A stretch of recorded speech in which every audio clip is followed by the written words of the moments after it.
Well, good evening, Star Wars fans. Coming to you live this Wednesday evening. As always, I'm Dan Tartaglione, also known as DTartag1.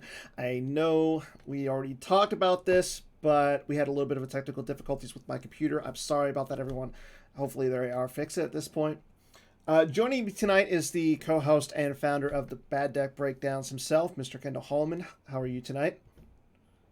I'm doing well. I'm doing well. Happy to be here.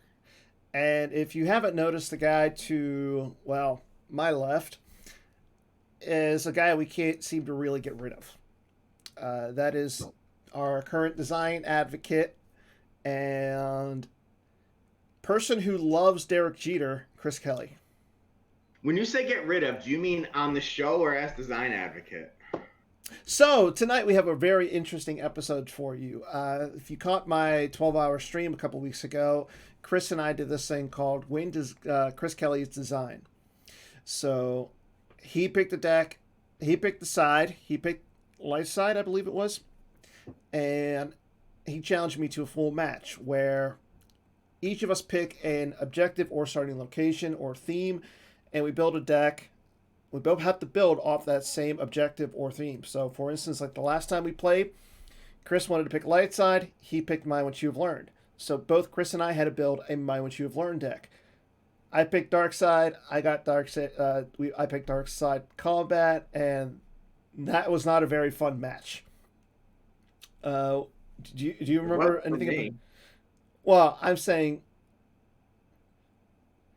what's fun for you is not fun for everyone else. I mean, we've talked about this with Hitko before. So tonight we're going to be doing. I think that Chris's definition of fun is actually more in line with than most people's definition of fun. I think most people think drawing sixes and using lightsabers is fun. Yeah, Kendall. Come on, bro. Come on, man. So tonight we're going to be doing this. If Chris wins, he gets a special foil card. If I win, the guest of the year is going to design a V card light card. So I know last time it was all the hosts would design a V card light card. So except this time now, it's going to be whoever is the guest of the year. So hopefully the guest of the year gets a card. Otherwise, I just have to keep shelling out foil cards to CKelly, and who wants that really?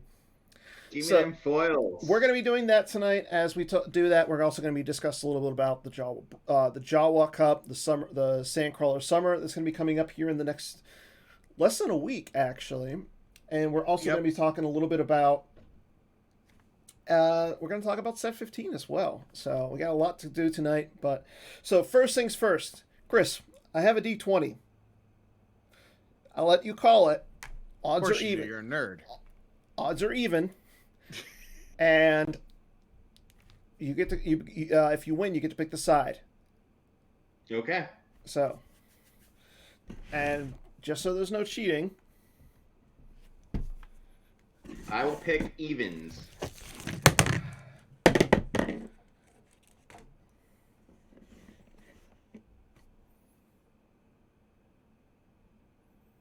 Oh, I tried doing the Qui-Gon thing. And that is why you fail, my son. So we're going to be playing light side first. Okay. So let's we're go. Both playing light side first. We're both going to be. I'm playing light side first. Okay. Okay. So. Yeah, and you've never been the higher seed in a matchup, have you? Actually, yes, I have. All right, so I'm dark side. So you're going to be dark side. So yeah, you go ahead and load it. I'll bring up my. So today, Chris, you picked the dark side this time. So when you give our viewers what objective or scenario that we have to play around? Pick your starting location instead of an objective. I picked the Sith throne room. You have to start that location. So, Dan, should I make this a private game so that there's no? Does that slow things down? I don't care. Yeah, make it a private game. All right. Oh, actually, no, because Kendall's going to watch. Kendall, are you going to watch as well? Right, so... I should probably watch. You're right. Yeah. All right, I'm starting it up. How does GEMP work? Okay, Log and in. while you pick the Exegol throne room, correct? Yeah. The new No. 2.0 site. I, on the other hand, picked Lightside Senate, a deck that we haven't seen a lot of in the last little bit. So. You got the foils. I like that. I want to dedicate this matchup to Jared Konsker. Okay. Without him, I wouldn't be playing, literally. I just told him to send me decks, and that's what I'm playing. Okay, so interesting enough, here we go. We have, you're just going to start the first light bar. Interesting. So it is a drain -1 site. Quad drive yards. Okay. I don't even know which one of these do I Combat start, Jared. response. You got to help me out. I guess So did Dan pick the starting location for Chris, or did No, Chris, I picked dark. Both of our dark side decks have to start the throne room. Oh, okay. I understand now. But we can do whatever we want with the deck. Right. But we have to start the throne room. Gotcha. I think I wasn't paying attention when Dan explained that earlier. Yeah, I'm not really good at explaining things. So there's a thing, there's a word for that in like media where like you make a point to explain things twice in case people weren't listening. Yeah. I forget what it's called. I think it's like Tim McCarver. It's probably called like looping. You loop back to it. Okay. Yeah, that sounds right. We do that in my profession as well. I'm kind of sad. Like, I know you can't see what I have in my hand, Chris, but I mean, because hopefully you're not watching and cheating, but I know Kendall can. I'm not, but something just terrible happens. I hate you, Jared Konsker. Am I supposed to be watching on the Twitch stream? You can watch wherever you want, sir.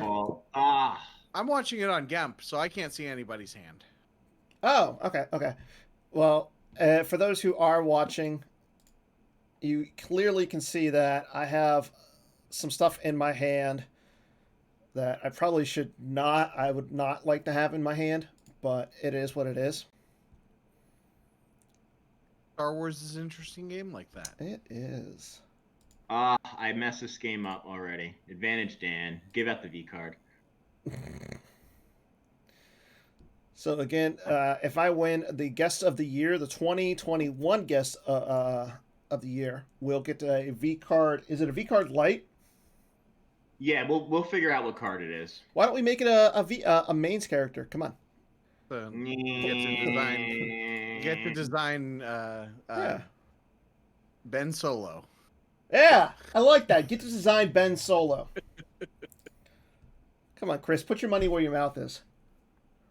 I'm giving up V cards. You know how hard it is to get a V card now as a player? What do I do here? I don't know. So, Kendall, why don't you tell us a little bit about the Sandcrawler Summer? So, Sandcrawler Summer is a series of events. We're finishing up Jawa Camp. I don't know if anybody participated or not because it was kind of barely a thing. But just casual play throughout May of playing in the new Jawa format, getting the feel for things. And then we've got the Beta Brawl coming up in Memorial Day weekend, which is this weekend. It's just an OCS style 6-game thing. A few exclusive announcements about it. Anybody that goes 6-0 during the Beta Brawl, if you participate in the Beta Brawl and then participate in the Jawa Brawl coming up, the Bunta Eve Jawa Brawl, you will have a bounty on your head. Don't know all the details of that yet, but throwing that out there. Also, if you don't like the Jawa ban list as it stands, there is a very, very, very little teeny tiny chance that that there might be changes on. We are finalizing the list for the Jawa Brawl on Tuesday the 1st. So if you want to prove to us that something should be banned in the Jawa format, the Beta Brawl is a great time to break the format. So if somebody could break the format, I would really appreciate it. Probably not going to change anything though, to be honest. I'm kind of sad that Chris got you got the Emperor in your opening hand. That's mighty bad, son. I am bad at Star Wars cards. It's okay. And I just wanted to say, I don't know if everyone saw my post in Slack, as far as the streaming and the initiation of the premiere Death Star 2 event. That was so fun. It was a really great event. It wasn't my cup of tea, but I still had a great time remembering those cards. So I just wanted to also thank Kendall. Obviously, who puts on all these Jawa events. It's really cool that we can find ways to make the game fun, new, interesting for everyone.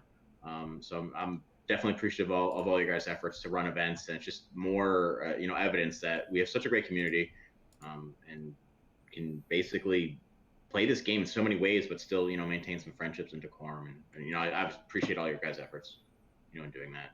I don't appreciate Dan getting all of these cards in his opening hand, but.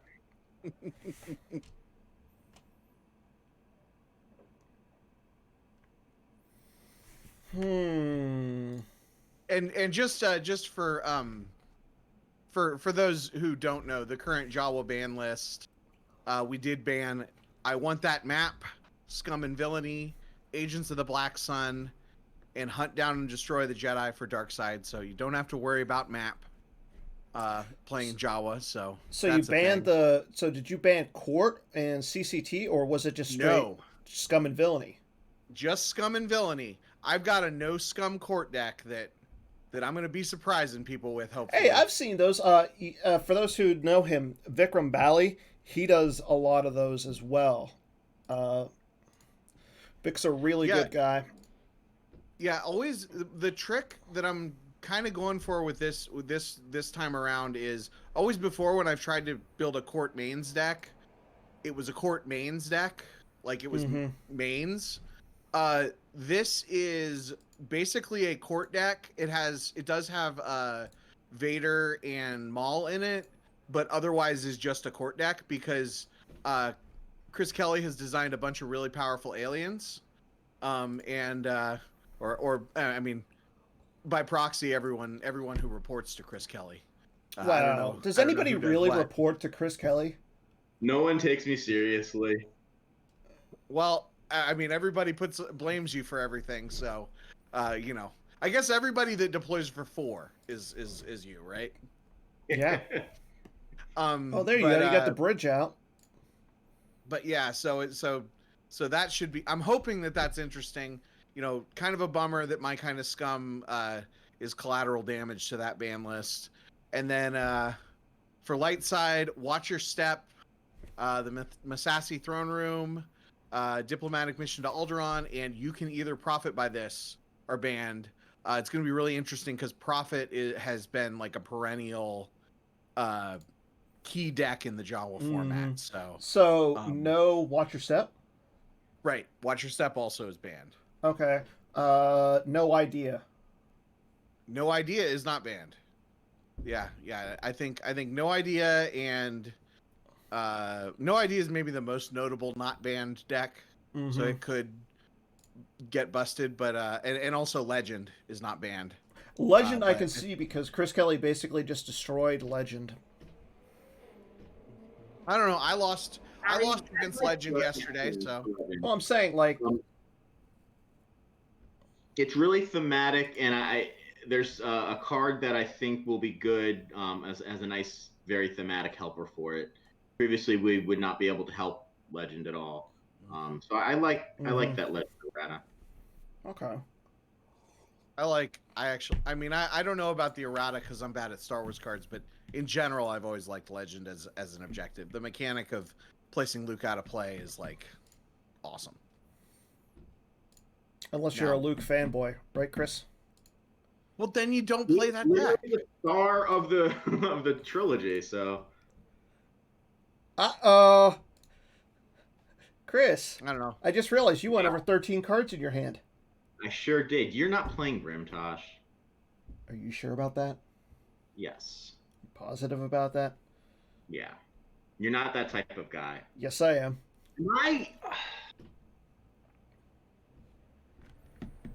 This is insane that that this happened to me.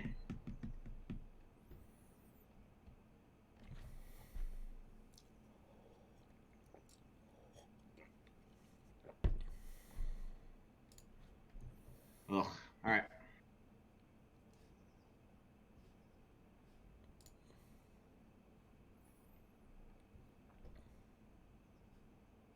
Yeah, I actually agree with Joker or Solid Snake in the chat. He says, "Nice AI, Slave One." Oh, the Slave One. Yeah, that is pretty sweet. Yeah. That is pretty sweet. Okay.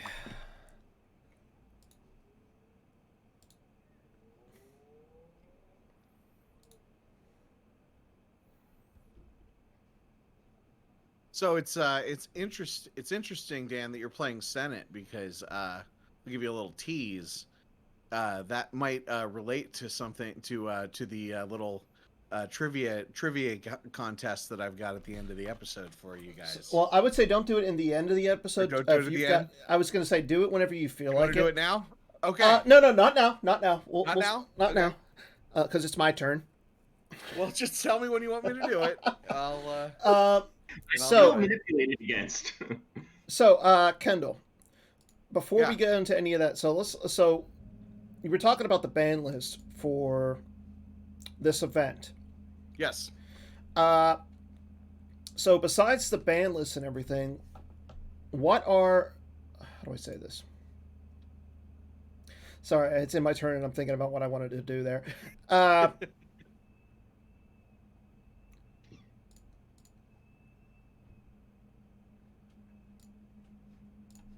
Your computer freeze again? No, I'm thinking. Okay, so this event goes from June to July, correct? Yes. So the Bunta Eve Jawa Brawl is the big event. I mentioned the Beta Brawl, but the Bunta Eve Jawa Brawl is the big event from June 15th through the end of July. Mm-hmm. 12 games, OCS style. Last summer it was super successful. We had like 96 players or something crazy like that. I have on good authority that we've got the PCs backing for prize support this time around, so Okay, should be that's some good. really cool stuff. So do we know what kind of prize support we're talking about? We had an announcement here. That's the wrong one. Prizes for the second annual Bunta Eve Jawa Brawl. All participants who play 12 games will get an R2D2 virtual AI. Okay. 3 players will get T-shirts of the AI. Okay. Top 8 by points will get another AI of something, number 2 and number 3, whatever that means. We'll get the tournament winner foils AI. Okay. And then we'll have those fun reflections for unlimited booster packs that everybody on Facebook wants to know how to get for the first 50 registered players who then play 12 games. So, how does one register for this event? How does one register for the event? Go on the forums. I should have thought about how to register for the event. Basically, you're gonna want to. I'll do an official post on the forums here in the next day or two. But send me Corin on the forums. Your name, like your real name, your email address, and your GEMP name. Okay. If you must use an alt, then make sure that you only register once and but we want to shy. We don't want as many alts as we had last year. That's fair. So that's why we require an email address and your real name and your GEMP name and probably your forum name too, because that's those 4 things. Okay, so I could tell you right now, Kendall, can I register for this event? Can you register for the event? Yeah, send me a Send me a private message on the forums. I can't. With your name? I'm trying to win somebody a card to sign. I would say, because for the last event, I said, just send me a message on anything. And I think only 1 or 2 people got missed, but it was very difficult to track some people down for prize support. Because there might be some extra prize support that comes from me, because that's what I did last summer. So I'll probably do the same thing this summer. Okay, interesting. So, but just send those 4 things that I said, whatever those were. But PM me on the forums. If you're not on the forums, then you message me other places. But probably should be on the forums, because that makes you a better person. Does it though? I mean, compared with some places. Like who? Have you seen the Facebook group? Wow, hey, whoa. Don't besmirch the Facebook group. Chris, you're awfully silent over there. Is everything okay? After this game, I'm going to tell you guys about my life, and it's not pretty. Oh, why don't you tell us right now? Nah, I can't do it right now. Is it because is it set 15 related? No.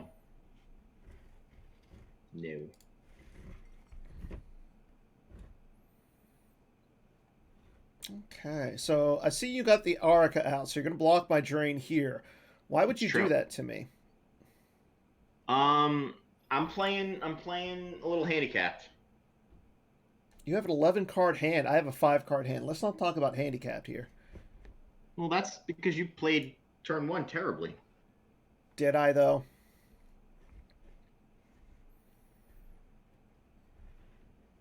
Can I just say, coarse and rough and irritating, and I don't like sand. I am so happy that those are cards now. Like the other we were gonna do I don't like sand and what are metachlorians, but we couldn't find a good underlying for what are metachlorians without burning the graphics team. So the second part of that line. That would have been something. I think that that doing it with the second part of the line is more in line with what Decipher would have done. Yeah. Because even though that is first of all, I unironically love that line, because I also hate sand for the exact reasons that Anakin cites. It's coarse, it's rough, it's irritating, and it gets everywhere. Because it really does. You go to the beach, and you walk on the beach one time with your tennis shoes, and then you have sand in your shoes for the next 15 years. Like that is just a thing. Is it, that has always bothered me for my entire life. I mean, look, Dan, I can't help it if you don't empathize with Anakin the way that I do. I always I don't. Like, I mean, not the murdering children part. Oh, you empathize? So you're saying that you do empathize with Anakin, the fact that he murders children? No, that's the part that I don't empathize with. But I was a creepy teenager, just like he was, so. And I always hated sand. Well, see, I lived in Hawaii for 3 years, so I love sand. Yeah, well, lucky you. I live in Ohio, where we don't have sand. Well, why would you choose to live in Ohio? It is. I mean, why would you choose to live in Pennsylvania? I'm not in Pennsylvania. I'm still in California. I'm just glad no one. Why would you choose to live in Oklahoma? Oh, believe me, we know that Oklahoma was your first place to go to. Well, it's because the wind comes surfing down the lane.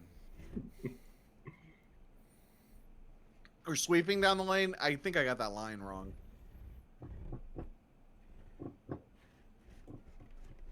I've heard that everything's up to date in Kansas City, though. They've gone about as far as they can go. Draining me for one, sir? Yeah, I got nothing else to do. Well, I mean, you could come down here and try and fight me. Why? I don't know. It's fun.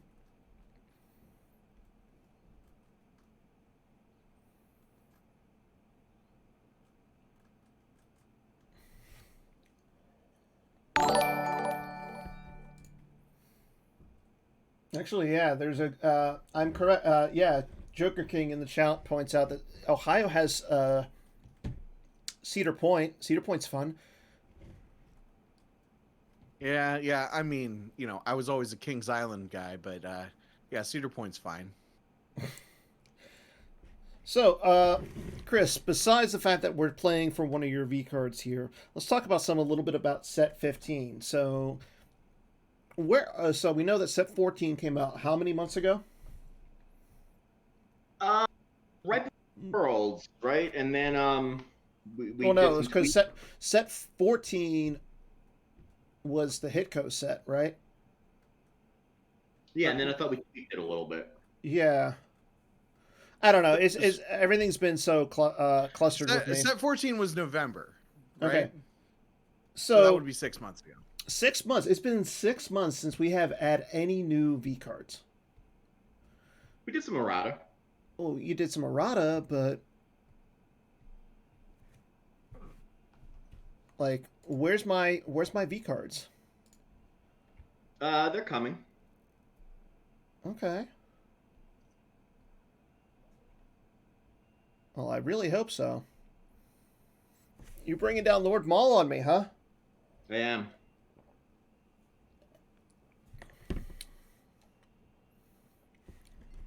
And Dr. E. I am.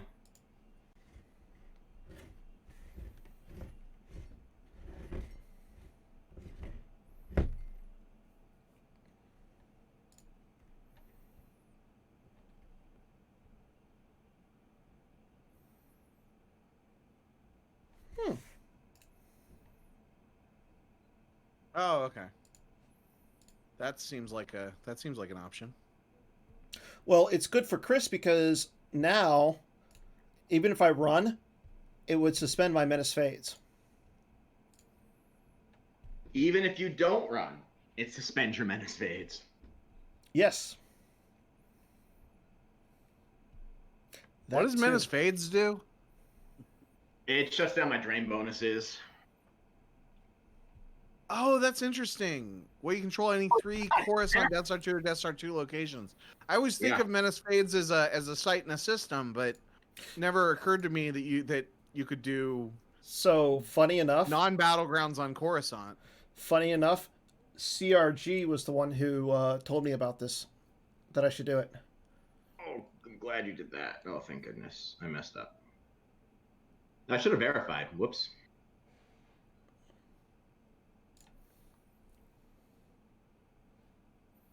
You don't have your whole deck memorized? You're just tracking everything, right? You don't need to verify when you're tracking everything. I know you have home one in your hand, Daniel.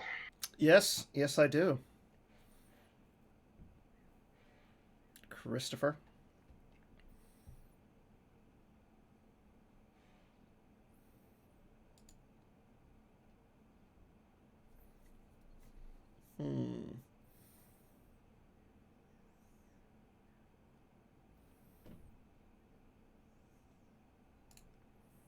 Oh, this game is so bad. Oh. I can't even blame Jared if I lose. Why not? I would. You could totally blame Jared.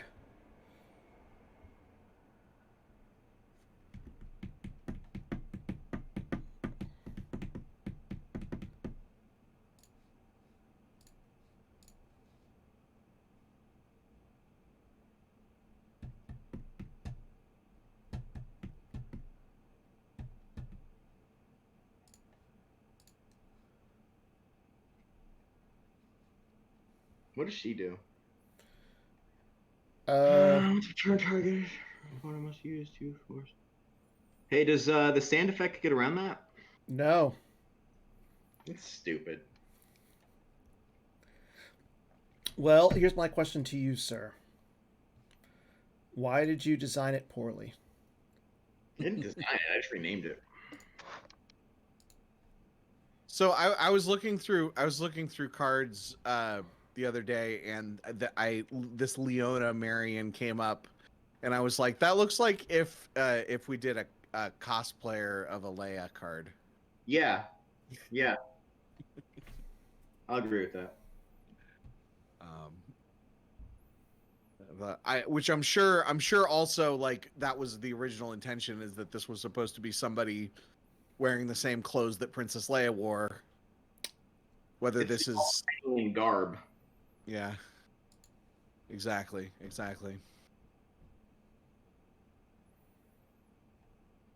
I was gonna. Oh, okay. So Chris, like, what? So this is. Bye, so Chris. this starts. I guess you were told the reason that you started this starting location is because you were told to. Yeah, But No, Chris picked it. or because you picked it. Yeah. But what advantages? So you're just getting the extra draw from the Emperor, right? You're not getting other bonuses, right? yeah, just the draw from the Emperor. I thought would make for an interesting build of a deck. It's a nice little interesting deck. I mean, I like the idea. It's different. I'm really surprised that Jared went with the bar.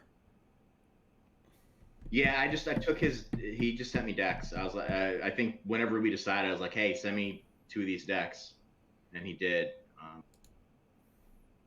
which was kind of. It's interior, so you don't have to worry about light side speeders. Mm-hmm. I guess.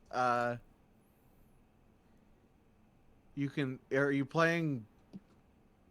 Does that say it downloads Wooer? It Yes. sure does. Yeah. Deck. Nice. Was Wooher in that scene? I don't remember. That's a good question. I don't. I mean, my knowledge of him is only based on Legends stuff, but I don't remember him getting off of Tatooine in Tales of the Mos Eisley Cantina. But yeah.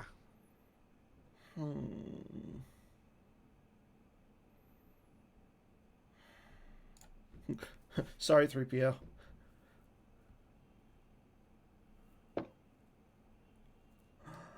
Yeah, you made me lose my 3PO. So, I want to say it did get around because you didn't use 2 force or lose 2 force. So, that effect does get around. Cool. It would make sense. It would make sense because it can't be because because resetting is a form of modifying, right? Mm-hmm.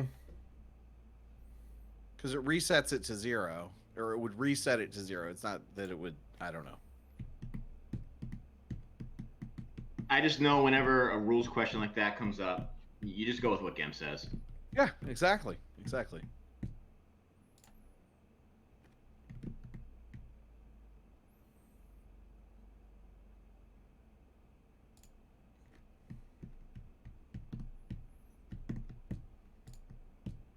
So, can you tell us anything more about set 15, Chris? Yeah, I was going What to question ask.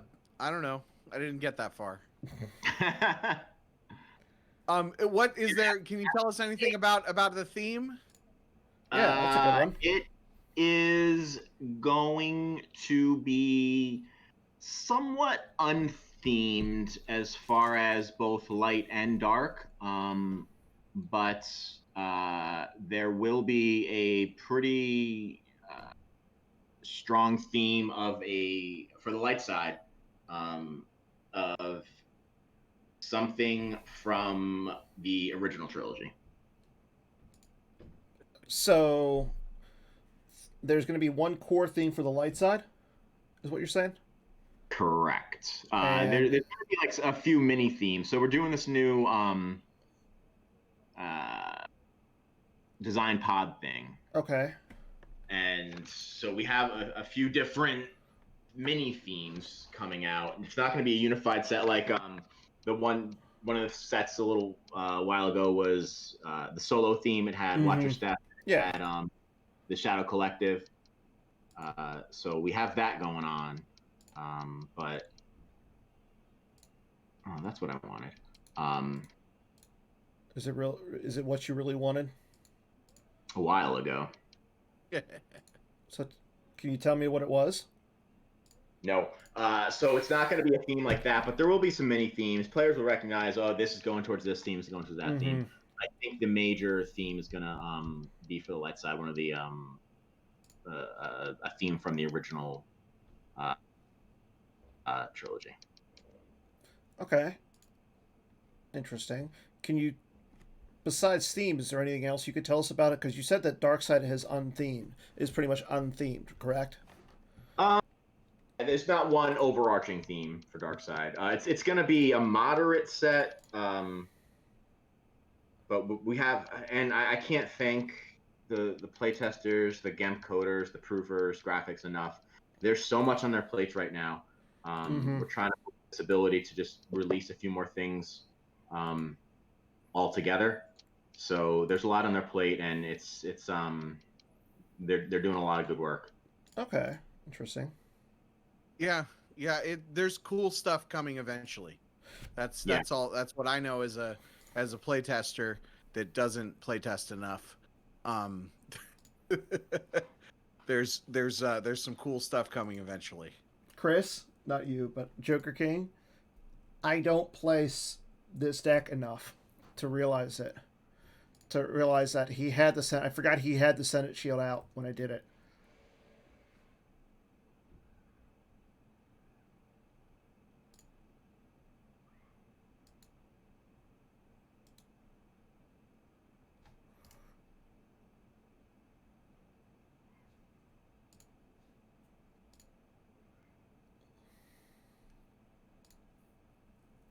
Do you not play the hover cam?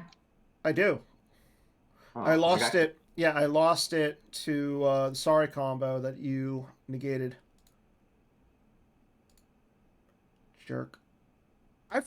Chris, because my strategy against Senate is always to will that they don't find the hover cam. I figured you were doing that this whole time. My Qui-Gon trick, that's how it worked. Yeah. I mean that's the best. I feel like that's one of the best strategies. Just, use your trust in the heart of the cards. Okay, Yugi. I don't know how much force I want to activate. Jeez. I can still activate it all. I don't have to think.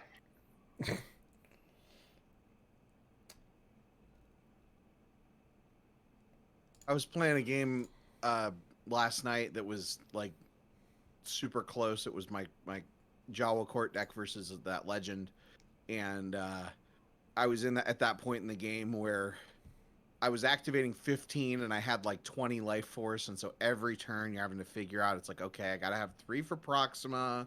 Yeah. I got these lightsabers and all this stuff, and then I came to a turn, and I was like, okay, I have 20 cards in my reserve deck, and I'm only actually it was 14 that I was activating. I was like starting to do the math, and I was like, oh good, there's gonna be plenty. I can just activate the whole amount.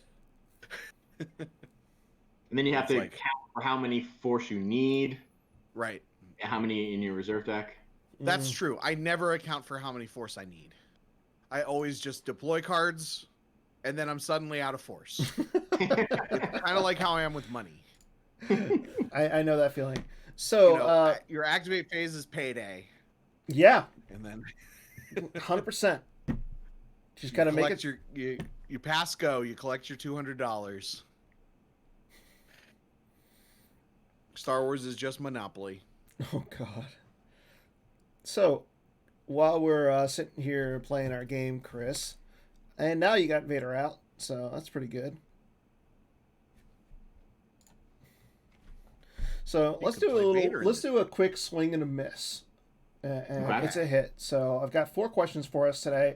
I know we're going to be playing, so we'll talk about these. Let everybody who's watching talk about them. Everything's going to be on the logo at the top right. So our first question of the day: set 15 will include equal to or more than 25 cards. How many cards were in 14? Not enough. I don't know. Honestly, everything like kind of blends together. Also, I'm at a huge disadvantage. One, because I'm trying to think my way out of this quagmire I've created for myself, and 2, like a lot of times when I'm thinking about sets and stuff, I don't remember what came out when or even what cards ended up coming out because we're always trying to working like a meta in advance. Mm-hmm.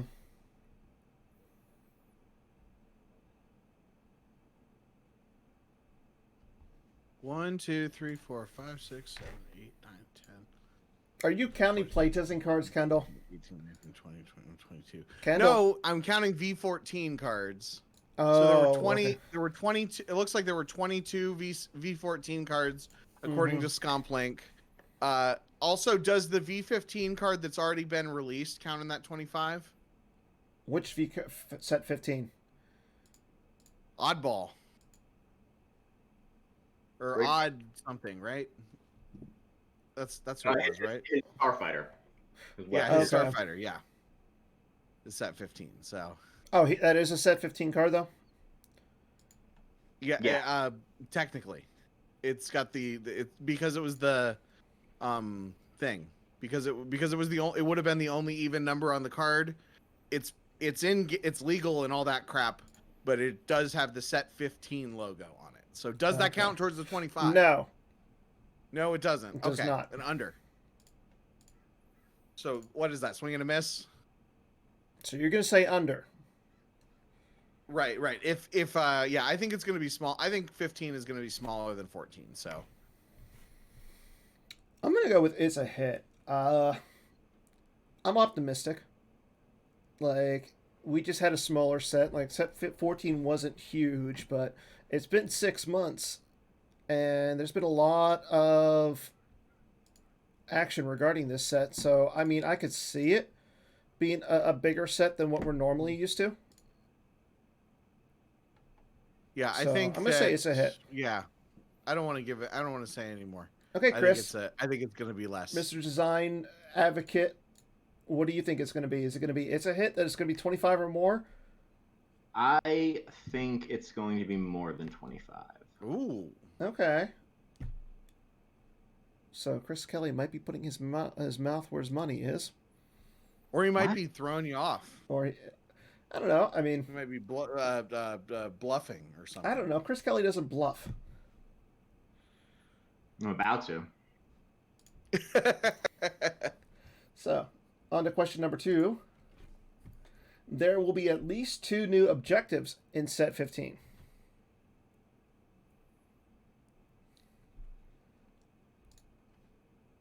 I'm going to say... So, you said one of the themes was what, Chris? For the Something from a Star Wars movie. Yeah. Is what he said. You said it was original trilogy. trilogy.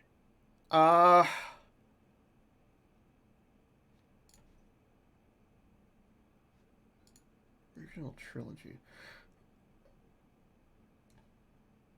Now, are we talking like, okay, so I could see like maybe a new objective because we haven't really gotten one in a while. Also, thanks to Mr. Chris Menzel for putting out those set 14 preview arts and everything, the Reflections 4 stuff. I want to say there was a bunch of Scarif stuff that didn't come out for Darkseid, so I think that might be an objective. So I'm thinking there's going to be at least 2. I could see one of them being like a Darkseid Scarif something, and then the other one based on the original trilogy. Really quick, E-Scrapper, no, we have not had our Retro Event Championship yet. We are still waiting on Hayes and Joe Olsen to play their game. But Bastion Winklehouse advanced over Justin Desai. So the top 4 were Hayes, Joe Olsen, Bastion, and Desai. Yeah. In the retro event. That tells you that Star Wars cards is the same as it was back then. Well, what else is new?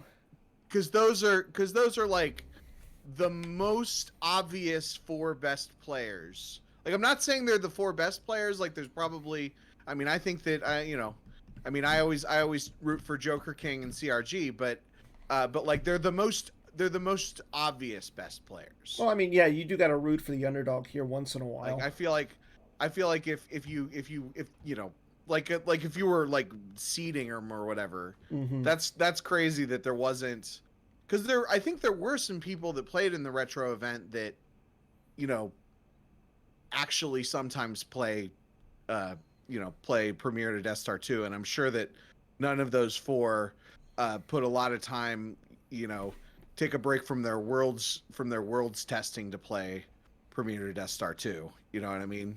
Mm-hmm. So that's really interesting that it's those same top players. Of course, it was like they were all top players in the Decipher era too, so that might be part of it. True, yeah. Okay. Chris is coming down with R Sing now against Yoda and Qui-Gon. Interesting. Oh, I should probably turn the game back on. I mean, Chris is actually doing something here. Oh, and Darth Maul with lightsaber. Am I like watching on a delay or something? Oh, okay, there we go. Now I'm caught up. I think Gemp like shows you the last. It shows you the last like 5 actions if you go to a different tab. I don't know. I don't watch games on Gemp very much. This is interesting. The Phantom Menace.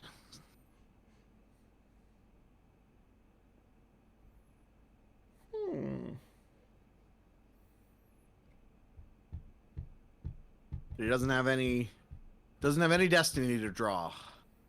I know. I was like thinking to myself, "Oh crap! I'm down. I'm done here. I'm done here." Oh, he doesn't have any destiny. And then he plays cheer it. Darkseid needs one of those. We should put that on the Emperor. Darkseid needs what? A Baze. We should put on the Emperor. A cheer it. Baze is the other guy. Yeah, that guy. We need him. That wouldn't be bad. So who comes? What Darkseid character comes from behind? Because I feel like that's that mechanic, is like having a second wind. Like who just won't die? Not sure. I don't know. You would, yeah. I don't know. I mean, the Emperor is the obvious choice, but we already got him. Yeah. The Emperor, somehow he returns. Yeah. Yes, but there's already a card based on that.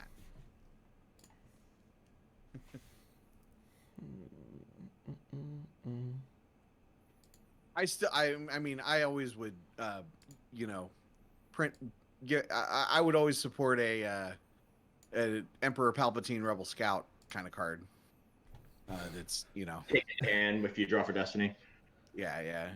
So I actually tried to get him made the Emperor, along with Luke Rebel Scout, both Reflection 2 versions, to both have that text.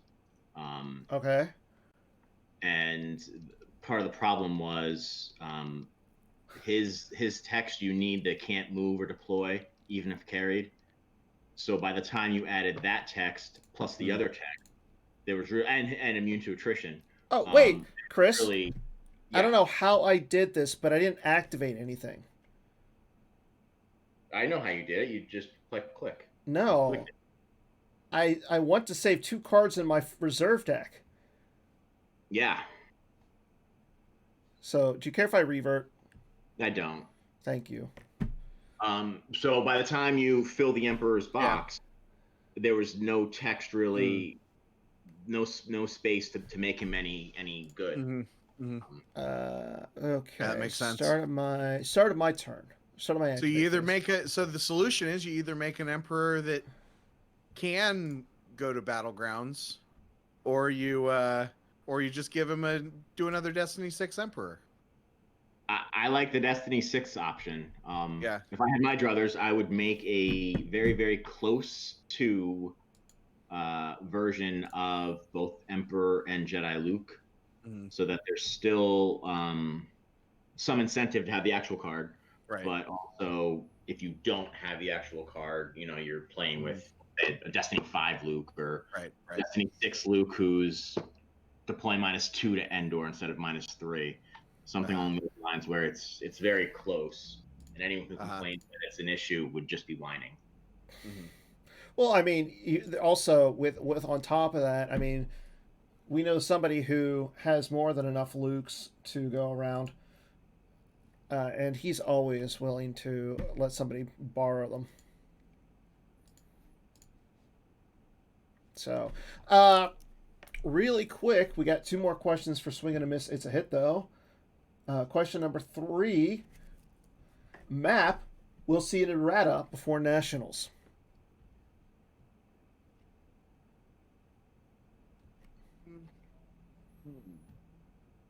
So if you'd asked me it like 2 weeks ago, I would have said definitely it's a hit. Mm-hmm. I feel like there hasn't been as much rage in the player base as some other like there hasn't been. I mean, I think that Map is definitely the tier 0 deck, but people aren't as mad about it as they've been about some of the other tier 0 decks that have led to errata, which kind of makes me think. I mean, personally, I've just been thinking about Jawa this whole time, but and Map's not a problem in Jawa.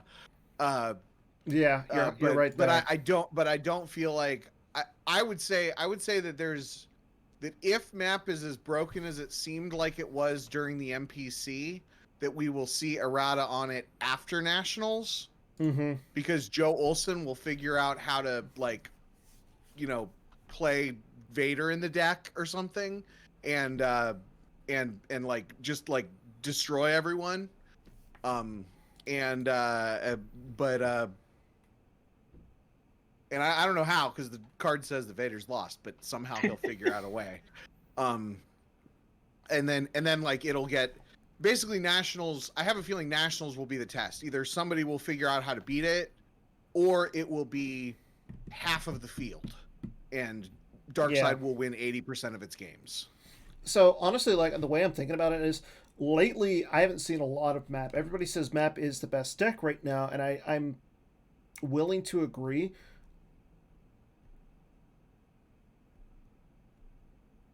Oh, you have Quiggled there. I'm like trying to think, why is it 3? Oh wait, you have Quiggled. So I think that Map is the best deck and everything, but I think people are starting to figure it out.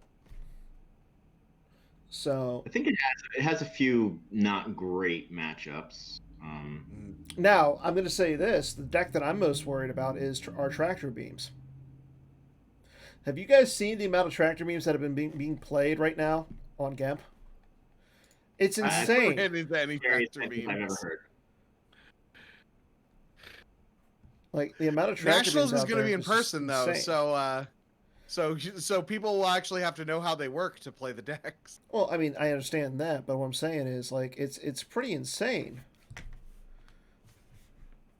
Yeah. Okay, bringing over Vader and Luke.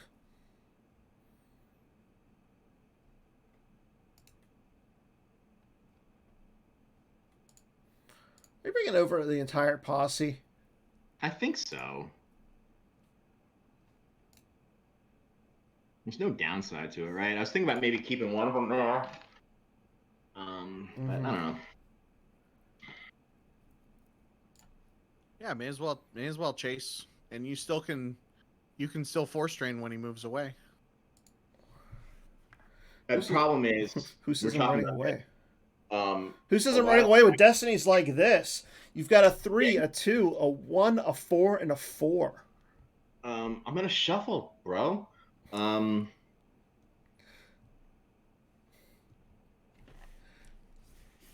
Problem is, a lot of times you can't predict what bad players will do, so it's harder to play against someone like Dan.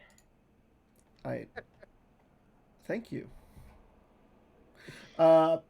So we got one more question for It's a Hit. Swing and a miss. And our last question of the evening is 12. We're going to talk about our good friend 12 and 0. 12 and 0 will come back and win the Sandcrawler Summer event.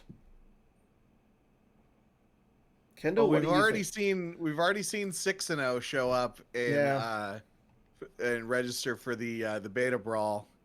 12 and 0 lost during Jawas in Love, so I think either. Do you remember who he lost to? Silver Glen, right? Yeah. Yeah, I know, Dan. I know you're 12 and 0. It's okay. I'm not 12 and 0. I couldn't go 12 and 0 even if my life depended on it. Chris, have I asked you if you were 12 and 0? You haven't asked me that. Are you 12 and 0? That was not on the swing and a miss list. I don't think I have to answer it. I think you do. Are you 12 and 0? Not in this OCS, I'm not. No, I don't think Chris. Chris, you're nobody's candidate for 12 and 0. You're too nice of a guy. Ooh. Is he though? I think 12 and 0 is one of the more like rebels. You know. Or he's somebody who like isn't active in the community now. That's kind of my theory. Not Brian Hunter or Johnny Chu, because when I asked them about it, they had no idea what I was talking about. And it's a particularly weird question because you say, "Are you 12 and 0?" and they're like, "What does that mean?"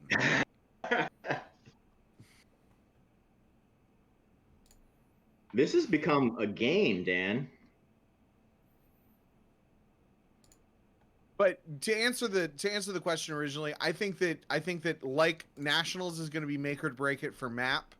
I think that this event will be make or break it for 12 and 0 because he was the one that gave up an AI Watto or an AI. Actually, it was going to be an AI or a Sing that I was going to send him if he revealed his identity, but he didn't. So you know. Yeah, he takes this stuff seriously, but he lost to Silver Glen. So, but I mean, who hasn't lost to Silver Glen? Me. I've only beaten Silver Glen once. It was with a Darkside Jawas deck. Yeah. Now I'm just saying I don't think I've ever played Silver Glen, so I played him at 4 o'clock in the morning at Worlds. I mean, I'm pretty sure that's the only way I can beat Silver Glen is because I haven't played against him yet.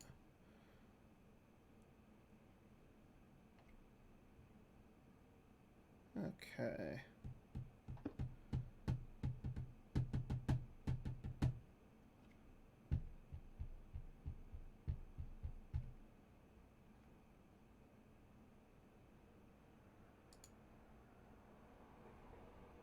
Did either of you answer the swing and a miss question? I think he's gonna win it. I like 12 and 0's chances. And it's a Jawa thing? Yeah, it's a Jawa thing. So the person who's 12 and 0 might win it, but the name is going to be Jared Conster's gonna win it. I don't think he's lost a Jawa game, has he? Because he didn't play in Jawas in Love. Sure. He did go 12 and 0 in the Jawa Brawl. Although technically his strength of schedule was lower than 12 and 0.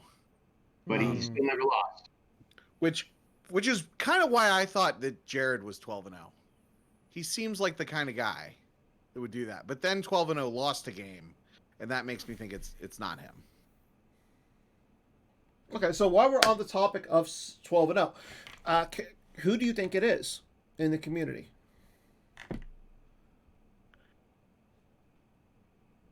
I mean, I like I said, I had originally thought Hunter or Chew. I think that Reed is kind of a front runner. It's not Reed. Oh, you got the imbalance combo? Oh, it's not Reed. Oh, okay. And Reed, then you've said that it's so not... I'm going to say this. So Reed doesn't play in... He's done with the current meta. He does not like the meta. Okay. So I can tell you that right off the top of my head is Reed Smith does not like this current meta at all. Right, so that's why he would want to play Jawa. Well, he doesn't even like Jawa because you still can play, like you used to play Map in Jawa. Nobody likes Map. When was Map legal before? When was the last time Map was legal in Jawa? Yeah. I should know this. I never remember the lists. But Map was not. I don't think Map was legal. Well, it was legal. It was probably legal right before. So, but it wasn't legal for, or it wasn't good for Jawas in Love. I don't think. No. I don't know. Maybe it was. And that's a good point by Ryan in the chat. Reed's not a good enough player on Gemp to go 12 and 0. Okay. And then of course Paul Myers is the other front runner. Mm-hmm. That we all thought it was him. But I can tell you for a fact that it's not Paul Myers. Yeah. But Chris is Dan, currently Dan here lording it up. I'm telling you. Chris currently is playing as slow as Paul Myers, though. I also kind of think at this point that 12-0 is multiple people. Like it's like Scream. I think that 12-0 is multiple people, and that one of them is Dan and one of them is Paul Myers. That's my official stance right now. Okay. If you confirm that it's not Reed, then or if you can confirm that it's not Reed, and apparently you have this inside information, makes me think that some cabal is handing it off between people. Cabal. I like that. Yeah, that's what I'm thinking. You're just trying to throw us off, Dan. Would I do that? With No, I'm not going to say that. That would be mean. You could say it. This is a.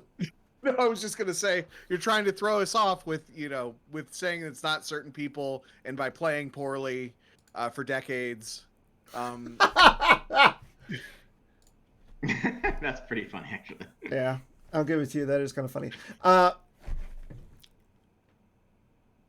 I would tell you guys who 12-0 is. I'm actually in talks with Mr. 12-0 himself to come on to an episode of Holotheatre and speak with a voice modulator and have his camera blanked, so that way he can come on and he will not reveal himself. Cool.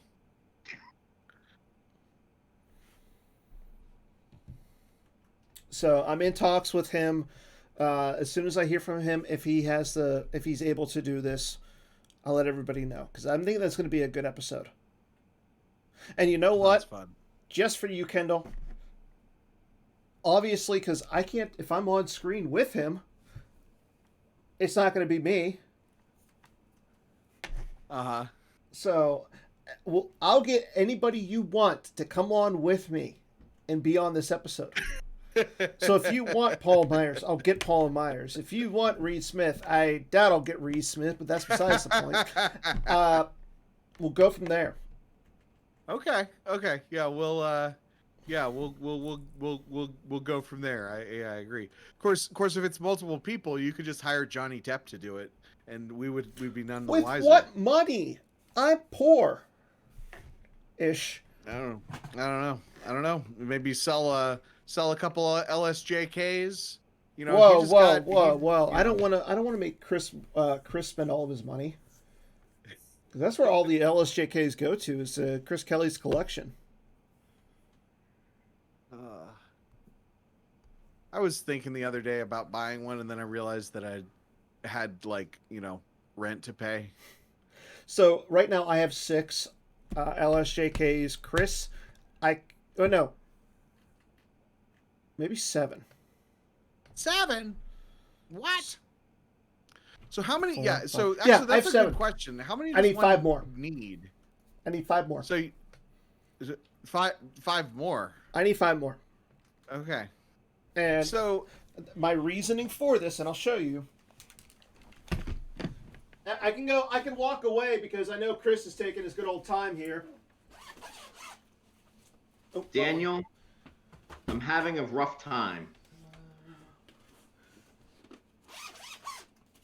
Yeah, see, those are some good Destinies, Chris. 3 times it took me to find the right binder.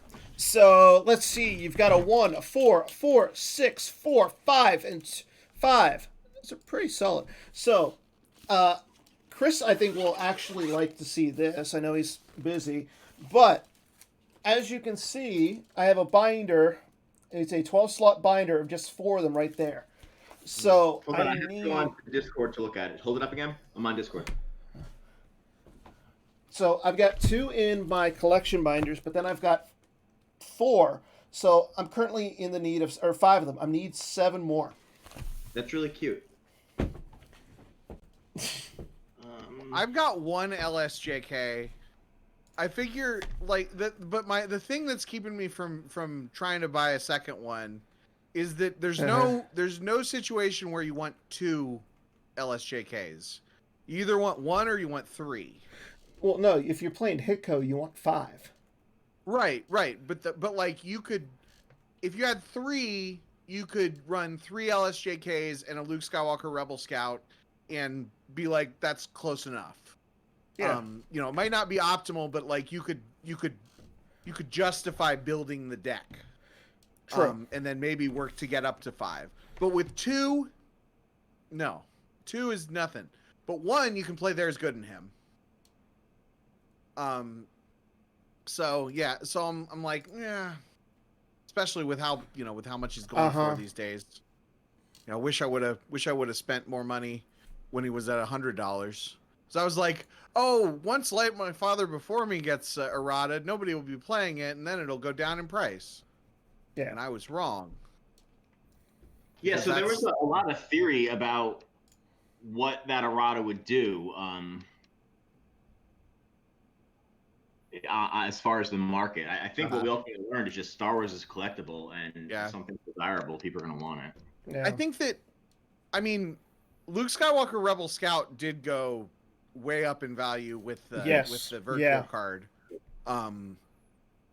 But that is I agree that playability and supposedly Accelerate is going up in price now that we had the Mustafar errata, but I kind of feel like Accelerate was underpriced. Well, I mean, anyway, Accelerate's for like what, 15, about $15 to $20, depending on the condition. It's up to 40 now. Oof.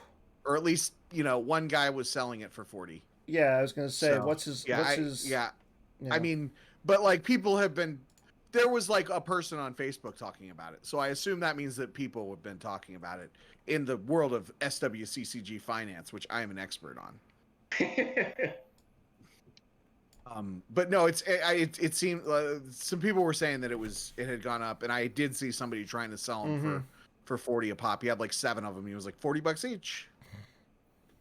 And I mean, I paid 25 for mine, I think, a few months ago for my because I needed to get up to 3. I think that's the most you ever need, right? Only have 4 of, right? Agents of the Black Sun runs like 4 Emperors sometimes. Yeah, I'm not gonna be playing Agents of the Black Sun because I'm not gonna have 4. So Emperor Palpatine, I have 2, and you can build Hunt Down with 2. So I'm happy there. I could go for a 3rd one if somebody wanted to give me one.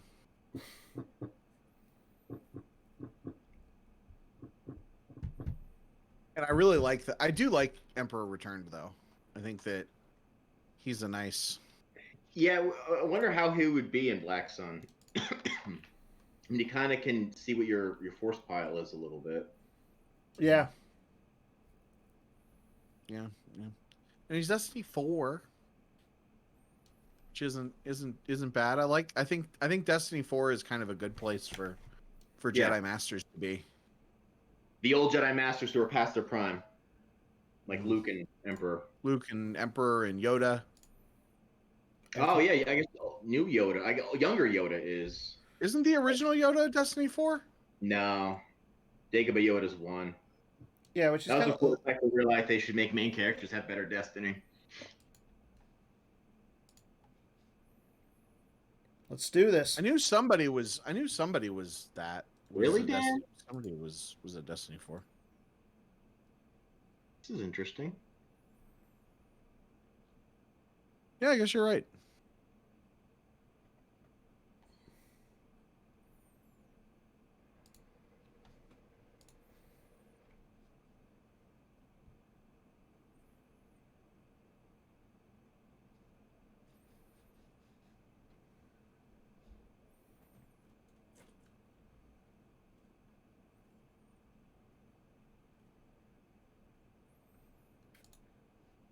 Yeah, I think I'm going to go with that value.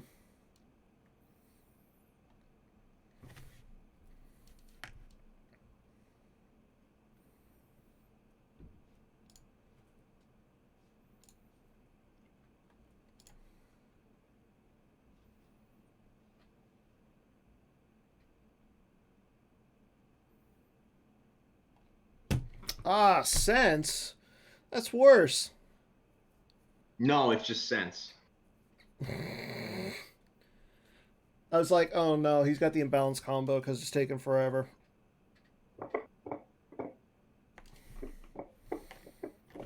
Nice slow Okay, play. so the last two we must accelerate our plans to sell on eBay. One of them sold for 60 and one of them sold for 40. Wow, I'm gonna go list some right now. Now two of them sold on May 10th for about 25. Mm-hmm. May 1st is 50. May 1st is 50. April 11th is 50. Yeah, I mean, wow, actually, wow. Going back to March in that $50 range. Wow. Yeah. So that's how much it costs to deploy the docking bay or the blockade flagship bridge, right? Whatever thing it deploys.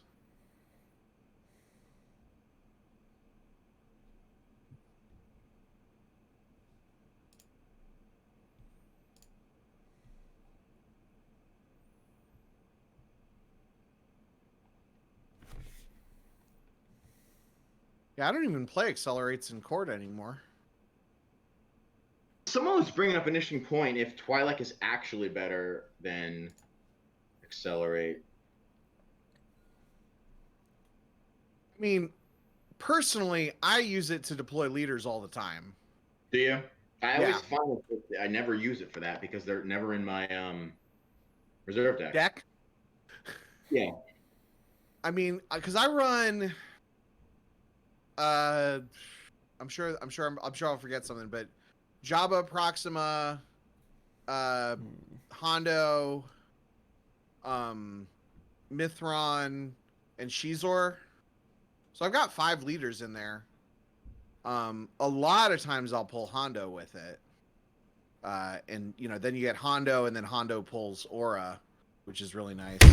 Plus, like, I mean, I guess the Accelerate is also Destiny 5. But I mean, Accelerate recycles itself, but so does Twi'lek.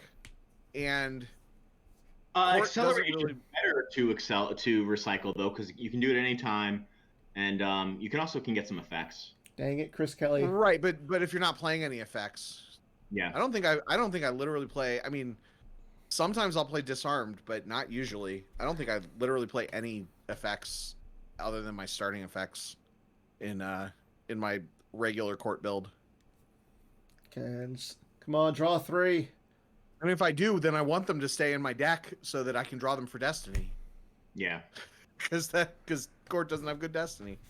I don't know. I like Twi'lek a lot. I don't know whether it's better or not. It feels good. To be honest, it was designed because accelerates were pricey. I say this when they were $25. Give some pressure off people that want to get into the game.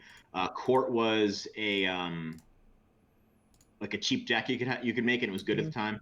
I think Jabba and Scum were probably the most expensive outside of Fett. Yeah. I mean, I can't think of any expensive cards, even because I'm sure that Jabba and Scum are not that expensive because they're from Jabba's palace. I mean, Shizor, there's probably a couple of those bounty hunters that are worth something. Probably EPP IG-88 is worth something. Not really, but I mean, well, maybe because he comes in that because he's from Enhanced Cloud City, which I mean he's a one of and he's a foil. I'm sure he's not that much. Yeah, no, nothing's. Yeah, I'm sure there are not. You're not buying Jedi. Yeah. Yeah, I mean, yeah, I would say, yeah, by far the most expensive card in the deck is Boba Fett Bounty Hunter, and then the next most expensive card would be Accelerates. But I just like playing Twi'lek Advisor. Like I like that picture. Force Push is pretty expensive. Yeah. Oh yeah, Force Push if you. Oh right, yep.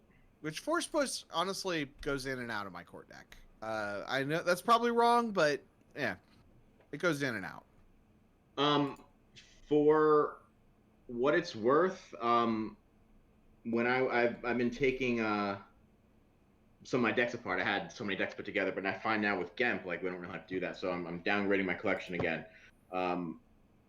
Every single one of my decks had a force push. So I have like 8 force pushes sitting around now.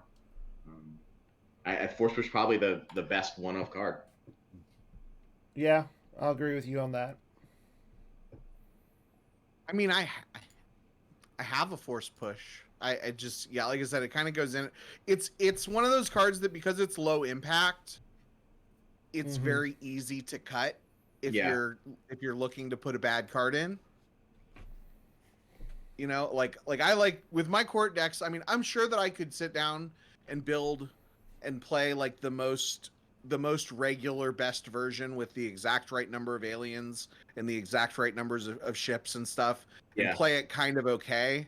But I find that I do better if I can find about 5 card slots for a gimmick. Like I threw a couple of the laser cannon batteries in, and floated a couple of the Imperial artilleries for the last few months, and I feel like I've had a lot of success because people aren't always prepared for that. Okay. And the cards are good. The deck is good enough that you can play some bad cards and still have it be good. So Chris, you're really going to keep somebody from getting a design card here, aren't you? I hope so. You're taking the fun away. I don't know if I guess I take the card in my hand.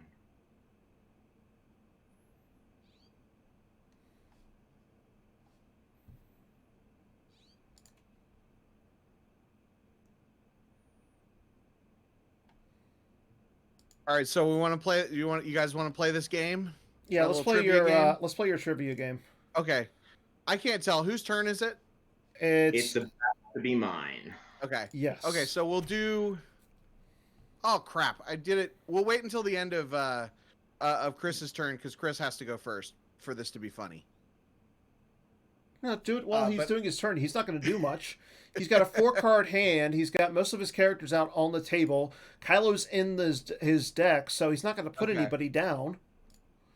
Okay. So this game is called I don't have a name for the game, but I've been thinking about this kind of a lot. Mm-hmm. So basically, I'm gonna name the 7 side of an objective, and you have let's say like 2 or 3 seconds to name the front side, the 0 side of the objective. Okay, I like that. And I've got 18 objectives, 9 for each of you. If you miss one, then the other person can steal. Okay? Yes. So let me.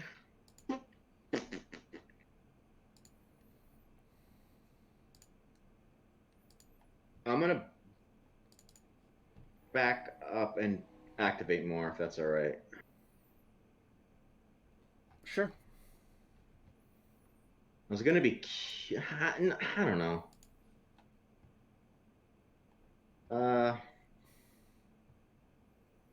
No, don't worry about it. Well, you just refreshed, so. All right. Well. Do what you want to. I gotta drain you again. Yeah. I know, it's so depressing, isn't it? I'll do it then. That's fine. It's gonna be cute and clear Obi-Wan, but I think I just play it safe.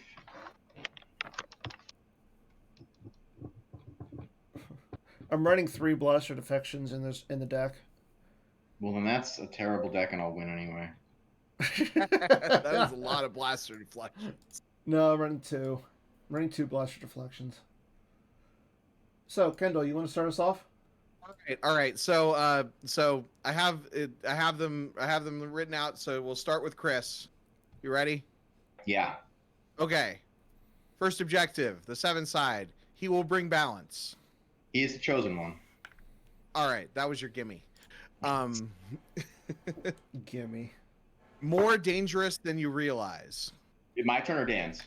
I'm gonna go through all of yours, and if you miss one, he'll steal. But Dantooine base operations. All right. In the hands of the Empire. Route your operations. Yep. Imperial outpost. Imperial control. Dan? You said Imperial outpost? Yes. Endor operations. Yep, Dan got it. Yeah. Liberation. Local uprising. All right. No love for the Empire. Agents in the court. Sanity and compassion. The one that he's playing now.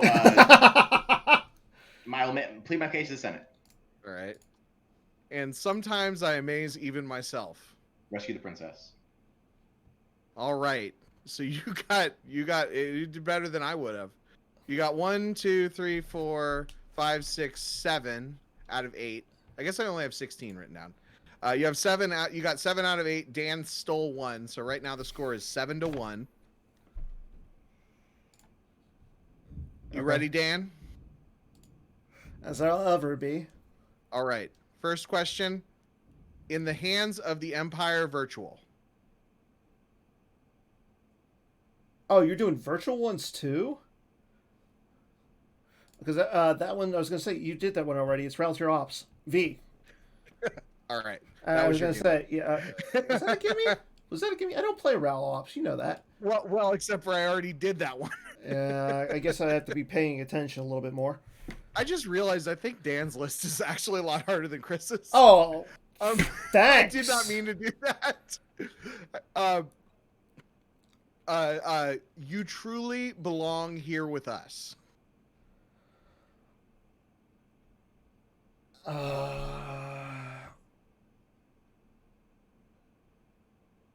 Oh God, that's the. And that's a hard one. That's a hard one because that's the that's the light side. 1 second. That is the light side. Cloud City one. It's City in the Clouds. All right, you got it. And some of these I've literally never read the 7 side of these objectives until going through here, and this is one of them. A weakness can be found. Diplomatic mission to Alderaan. All right. No one to stop us this time.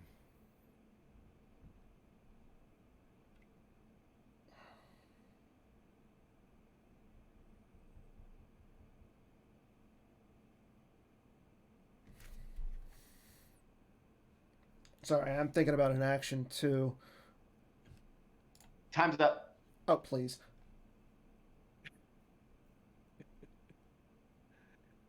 What, you got an answer, Dan? Oh. Wait. Paul Myers, Imperial Entanglements. Okay. I love that you have to say his name in order to get those words out of your mouth. Well, that's the only reason I remembered it. The time to fight is now. Yevon 4 base operations. Nice. 1 in a million.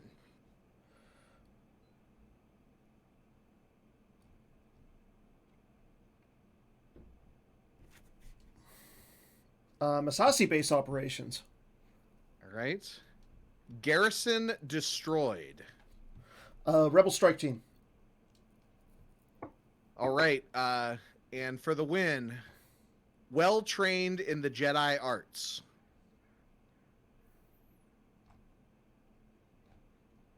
Does time not count for Dan? He's giving me hard ones. I don't want to hear about it. I'm sorry. I thought rules were rules. Rules are rules. Rules are rules. I'll show you rules. That's the dark side combat objective. Let them make the first move. Chris? Sons of Tatooine. Yep. So that's a tie. We have a tie. Okay, I'll take a tie. Should we do sudden death? Or should we just give it as a tie? I don't have any more prepared. Tiebreaker should be whoever took less time on their answers. Oh, please. I can't help it that I don't remember cards, and I'm trying to think of ways to actually get you down to as much force as I can. No, you guys did way better than I thought you were gonna do. I would not have been able to get like half of those. So I'm very impressed. I thought you were doing Star Wars trivia, not Star Wars CCG random trivia. I don't know. I always thought like because the lore challenges are so hard. And Okay, I thought like okay, hold what on. if Oh, we hold did on. like a thing Chris, that was Chris, Yeah. we'll do a Star Yeah. Wars trivia, a Star Wars trivia contest off. Okay, ready? My question to you: What were the first virtual cards printed? Luke Skywalker, Darth Vader, Uh-huh. Blaster Rack, Cytork Helfast, Han's gun, the assault rifle, Yep. Prophetess, Yep. Oshek, Mm-hmm. portable fusion generators, and I thought there was a dark side device as well. Was there a dark side device? I thought there was an equal number of them. Yeah, it was equal number. Maybe is there a dark side version of that? So it's 1 second.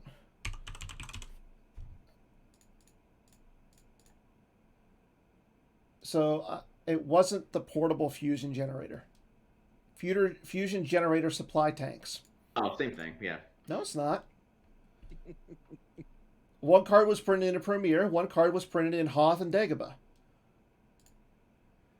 That's definitely not the same thing, Mr. Man. So you want a real tiebreaker here. I'm gonna have you guys go back and forth, naming characters that originated in the Star Wars Holiday Special. Since Chris took less time for his answers, he can start. Boba Fett. Lumpy. That's a good one. Lumpy. Okay. Back to Chris. B. Arthur's character. What's B. Arthur's character's name? No idea. Mafta, wasn't that Chewie's wife's name? Mafta or something like that?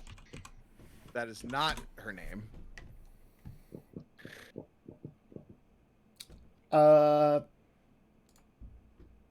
Can you, Dan? Can you name Chewie's wife's name or B. Arthur's character for the win?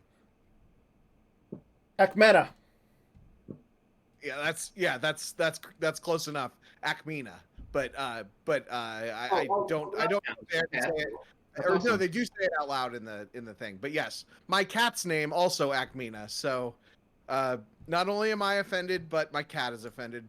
Whoa, I can't. Okay, I was gonna say because you're offended at Chris. Thank you, because you know I can't pronounce names to save my life. No, you're good. You're good. You probably saw it written down. You probably don't remember the one time that they say her name out loud during the special. No, but I think I remember you saying that your cat was named after her. Yeah, I'm sure. Good stuff. Still waiting on Disney to release that on Disney Plus. Although you can see the Boba Fett cartoon now. Yeah, you can see the Boba Fett cartoon. And you can see the Ewok movies, which I need to watch. I actually haven't seen those.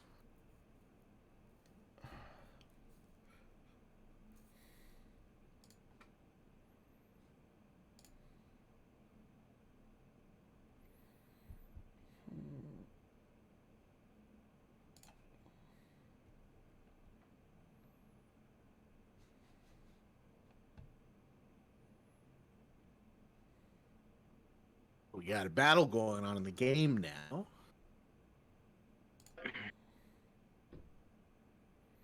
Yeah, I can't think of anything else really to do this game. Chris is gonna win. I don't know. There's something you could do that would paralyze me, but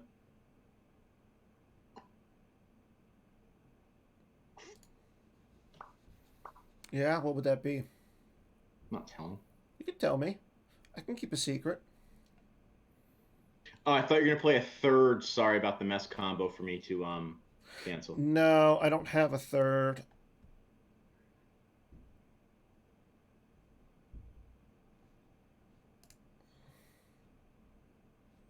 I always think about Justin Desai was when I interviewed him, he was talking about one of his many world championships or big.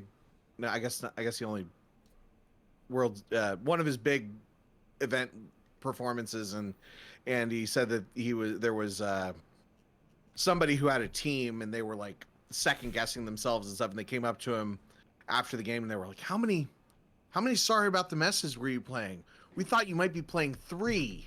And he was like, I was playing 1. Like, people were just definitely like super overthinking everything. That always sticks with me for some reason. Yeah. Have either of you gotten to listen to that interview with what's his face that came out today? Oh no, JNAP sent it over to me. I was at work, and then as soon as I got home from work, I had this thing to do. Yeah, Chuck Kallenbach, something called the Booster Pack, number 7. Okay. Which I guess is like a CCG history podcast. Mm-hmm. Interviewed Chuck Kallenbach, who was a lead designer type person at Decipher at some point. I haven't gotten to listen to it either, but apparently some people said it was good. I think Brandon Beatty interviewed him too. He posted something online. I think it just popped up. He posted a clip of that interview on May 4th. I remember. Mm-hmm. Because it was really interesting because he talked in that interview. Chuck talked a little bit about like what playtesting was like in the Decipher era, kind of from his perspective, and I talked to Jerry Darcy, and one of the things we talked about in the most recent interview I did not want to do that, Chris. And basically Decipher playtesting, especially in the early days, was they like got some Decipher people and some top players and they flew them to a hotel for a weekend, and then they played a bunch of games, and the playtesters were like, here's our feedback. Mm-hmm. And then Jerry and the other designers were like, okay, we'll fix it. And then they just fixed everything, and then they released the cards. Oh, so just one round? Yeah, it was one round of iteration, at least for the early sets. I think it got more complicated as time went on, but that was something that Jerry made very clear is that they didn't realize that you should get the feedback and then make the changes and then test those changes. Yeah. And, I mean, I'm sure that there was still, some. I mean, I'm sure there was a lot of thought put into it, and there was some, little bits of testing amongst the design people. But as far as like the big play testing events, they were like, they had like 30 or 40 people that just played a lot of Star Wars over the course of a long weekend, and provided feedback, and then just fixed all the errors, just fixed all the problems, and that's why there were no problems in the Decipher era. The meta was always perfect. Nobody missed anything. But I thought that was really interesting.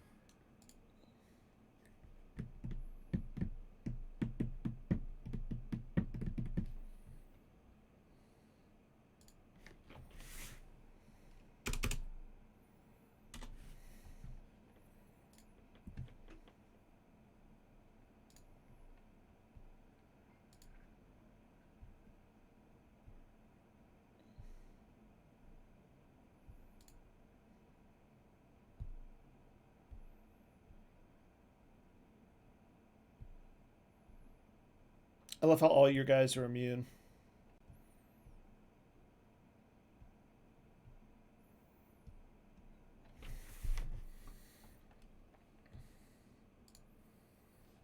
That makes me so sad, Chris. Why? Because your guys are immune. Even if I draw 5, you'll just Vader it away. Yeah. Yeah. But, I mean, I would get 2 Destiny. But you're getting, what, 1, 2, 3?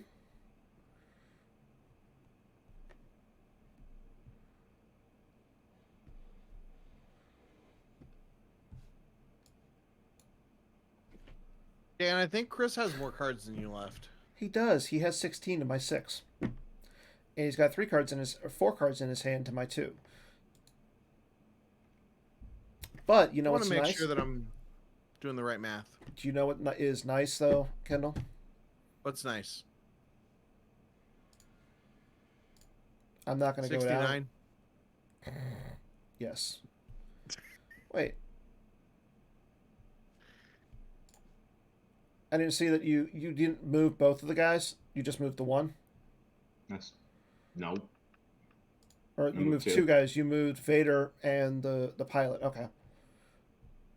See, now that changes everything. Ooh. So I want to say I've been tracking, but I don't think I have been tracking, so I might not be tracking.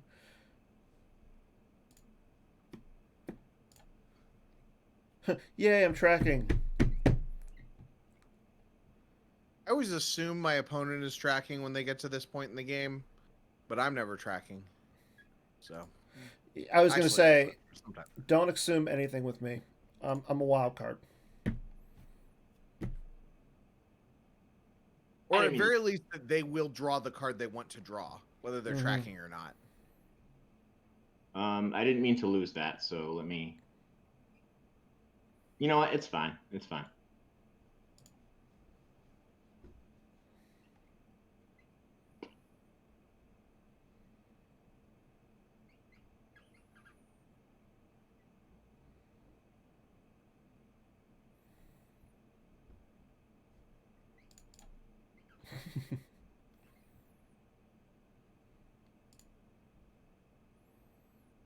I just like seeing the little swirly animation. You do you, bro.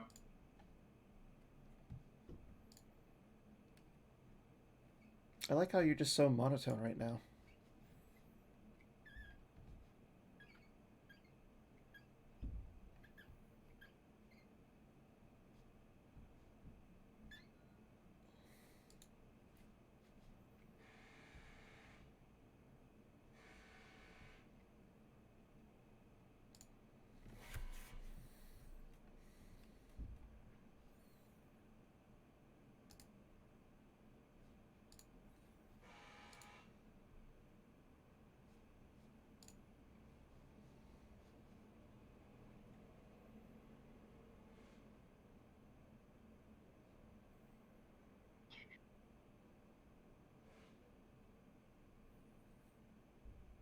Yeah, I screwed that up.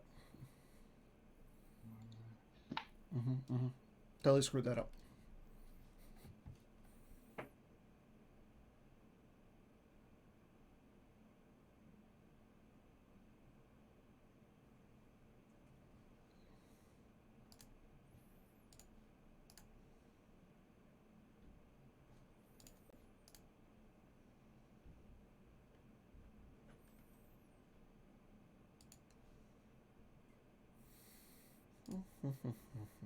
Lose the Akbar, man. Yeah, no, I'm good. He's not doing anything. No, I'm good. I'm good. All right.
I know.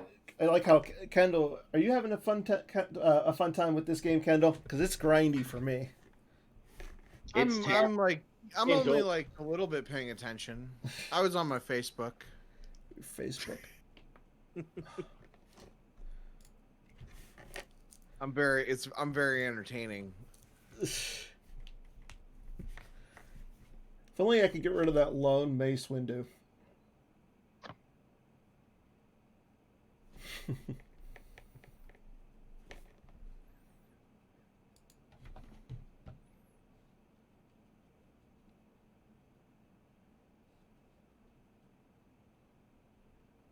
Are you guys playing for diff? Is that why Dan hasn't conceded yet? Yeah.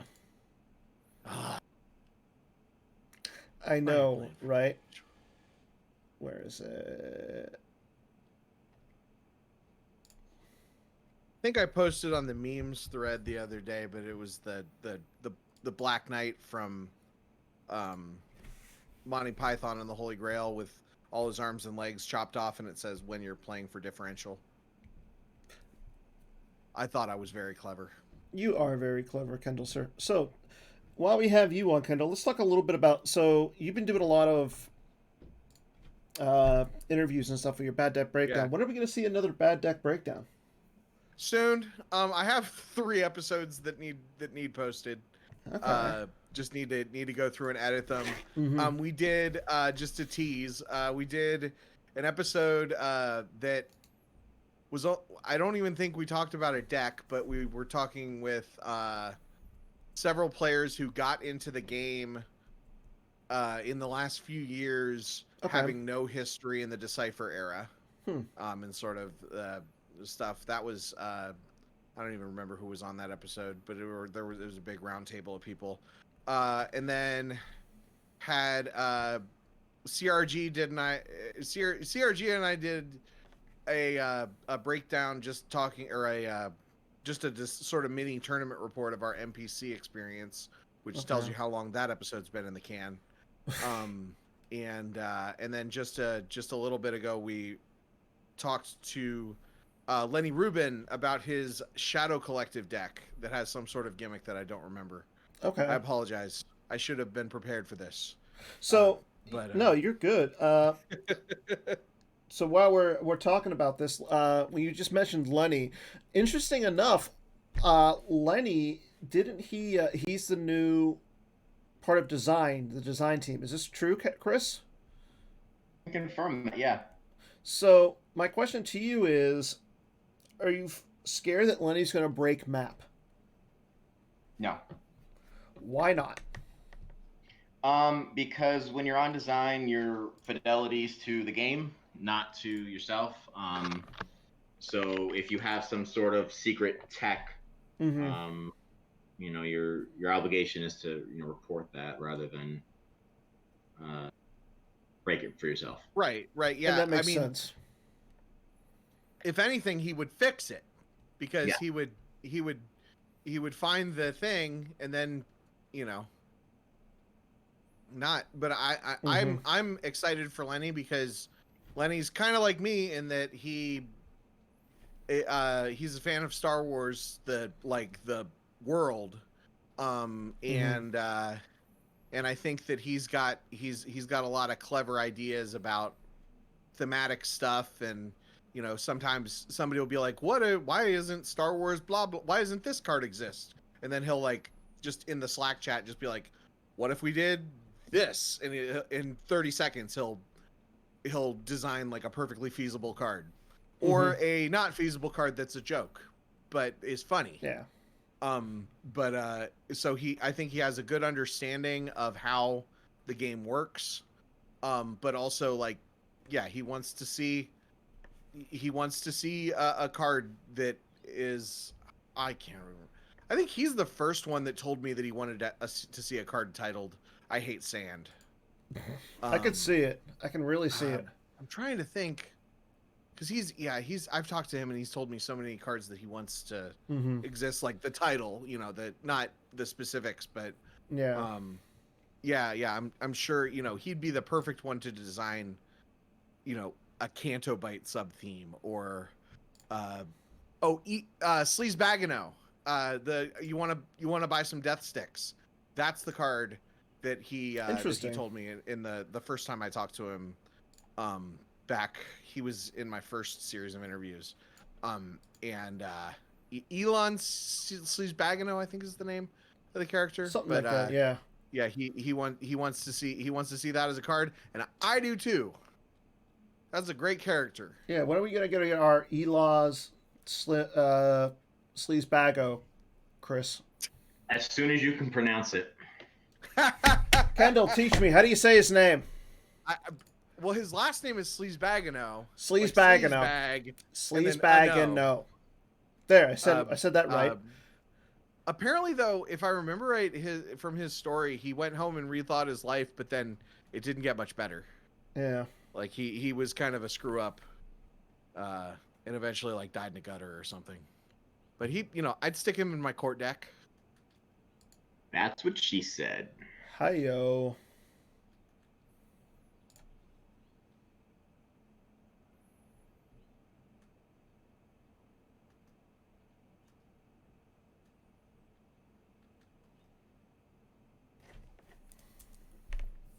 Putting a high destiny back in to get a higher destiny, Chris? I was right. It is Elon, like Elon Musk, but Elon Sleazebagano.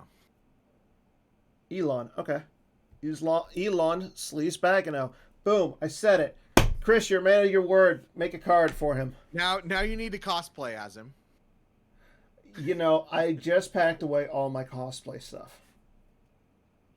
How hard a cosplay would that be? What does he even look like? I don't remember. But I will say this. For those who are still wondering what's going on with all the fun Holotheatre Heroes stuff, I have an announcement. Today we finalized the list of the cards. So I will be getting that list out very soon.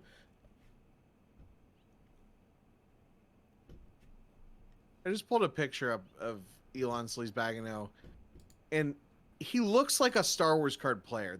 I'm trying to figure out which one. There's a Star Wars card player that he looks like, but I can't remember who. I can't place who, because I don't know what anybody looks like anymore, because we haven't had.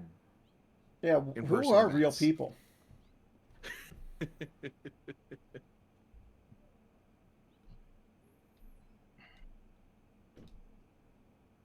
Actually, honestly, I think Joe Olsen, if he did the hair right, he could pull off Elon Sleazebagano.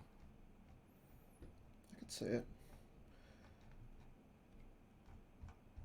So, but yeah, as for the Holotheatre Heroes, Kendall, you picked who for your card? So we're going to make a virtual Cad Bane. Cad Bane. That's right. I was wondering. So, yeah, we're going to have those out. I'm hoping to have those out and finished by July for Nationals. Awesome. So, give those to everybody. Hopefully here in July. You guys still playing this game? Yeah, I shouldn't have battled here.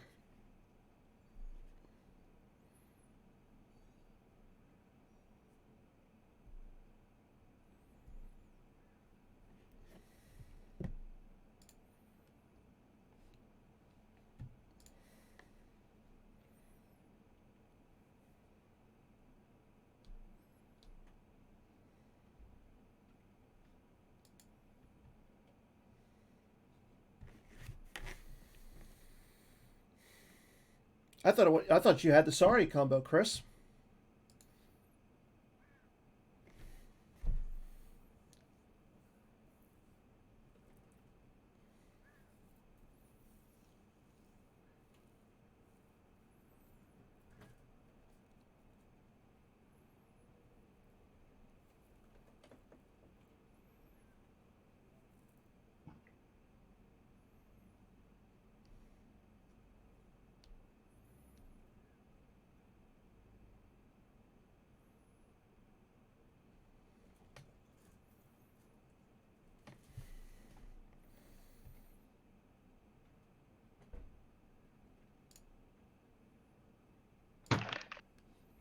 What was that? My elbow. Are you getting frustrated? Yeah. Well, I'm going to say this. You're down to 7 minutes and 46 seconds. I mean, worst outcome for me is 4, which is okay. 5 if you run out of time, right? Yeah. No, I'm gonna drain now. You're going to drain for 1. Yeah. So, it's yeah. that way my- Get you down to 4. You're right.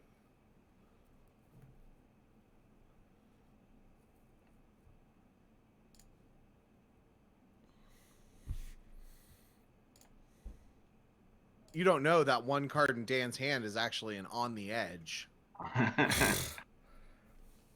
I'm so ticked off myself that I played Might of the Republic to retrieve when I didn't see that he had cloak clearance out.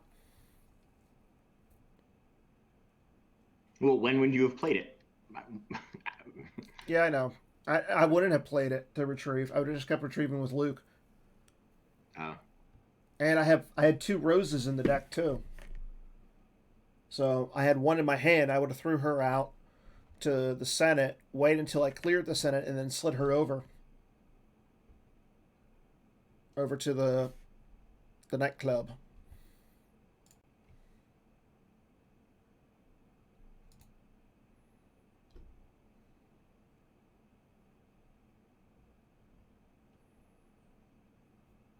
So that court that reminds, that's like that court deck, the no scum court deck plays the client, and I had the client out all game against this legend deck.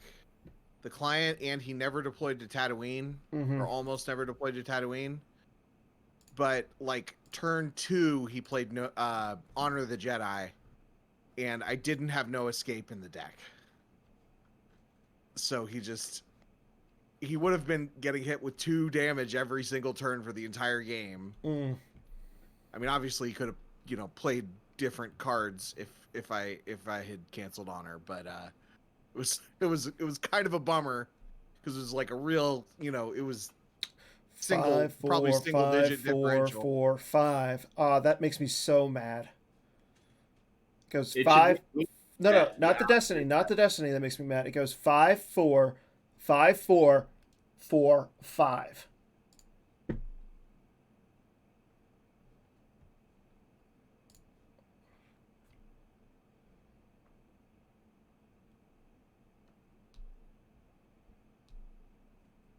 Wah, wah.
Yeah, I know what my last 2 Destiny are.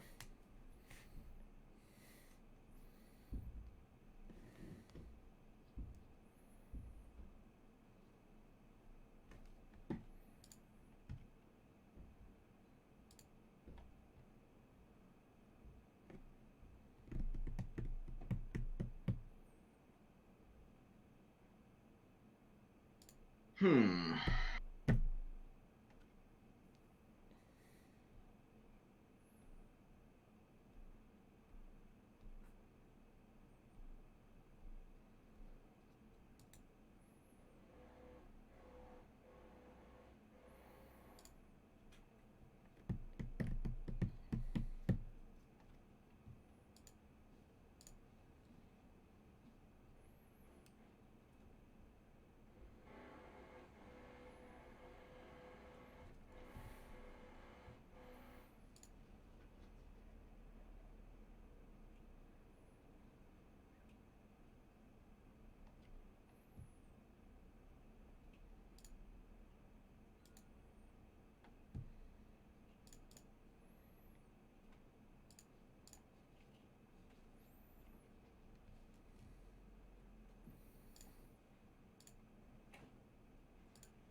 Everybody stop the presses. The impossible has actually happened.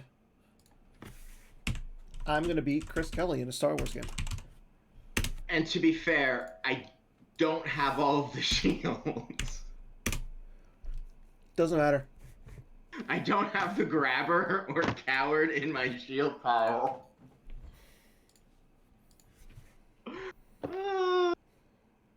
That's funny.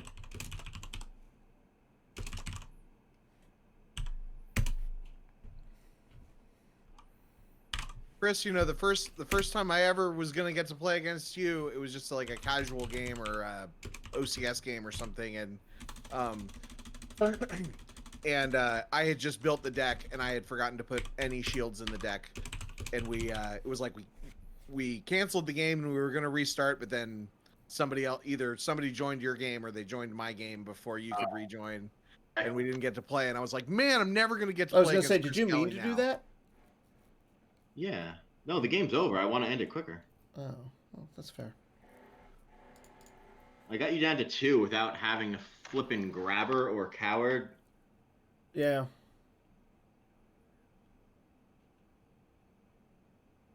What would you have grabbed in this matchup? Definitely either Might. I think you played it pretty early. Or more likely Rebel Leadership, depending on when. I was going to say the Rebel Leadership was probably going to be your best bet.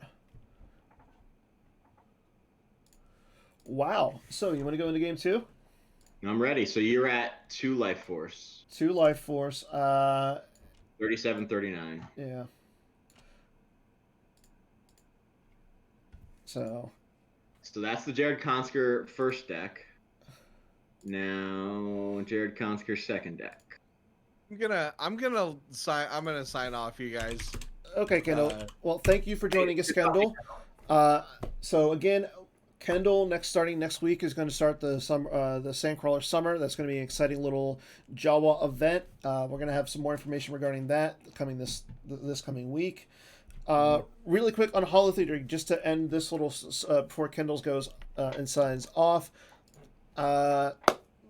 Next month's deck building challenge is going to be Jawa themed, and you have to do it in the Jawa, and you have to do it in the summer, the Sandcrawler Summer. For this event, you have to win, and at one point in the game, doesn't matter when, you don't have to win with them on the table. You have to have 3 Jawas and a Sandcrawler on the field. All right. They have to be there at the same point. And just because I didn't say it earlier, Beta Brawl is this weekend, Friday, Saturday, Sunday, Monday, 6 games. It's just register for the league in GEMP. You don't have to do anything special for the Beta Brawl. Get warmed up, get excited for the actual Jawa Brawl, the big event, June 15th for that. Message me on the forums, your name, your email address, your GEMP name, and well, I guess if you message me on the forums, that'll give you your forum name, won't it? However that works. Yeah, your name, your email, and your GEMP name. Message me on the forums. Corin Awesome. is my name on the forums. Thanks. Bye. Bye, Have a good Kendall. night. Hey, Chris, it was just going to be you and I talking about this. So we'll talk some. I'm loading all the shields into my dark side deck now. That way, that never happens again. Are you going to play the shield thing? And I'm my grabber. I'm like, there's no grabber here. And then I go to play coward. I'm like, there's no coward here. Oh, yeah. I was wondering where your grabber was. But maybe this is why you shouldn't have Jared build your decks for you. I haven't looked at them. It's a good thing to build a deck yourself, you know. No, to clear Jared's name. Oh, okay. Battle plan is on the table. Interesting. He had the shield in. I just went to foil the deck, and when I foiled him, I add it. So that's not Jared's fault. That's mine.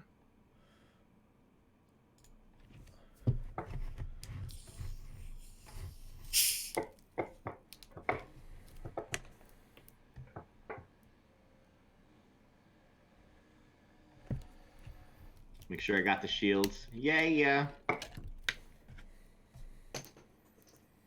I'm still surprised that I beat you in that game. I mean, I'm playing on shields, bro. Doesn't matter.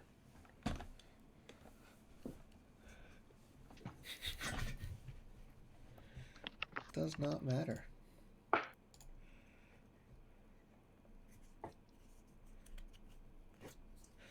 Okay.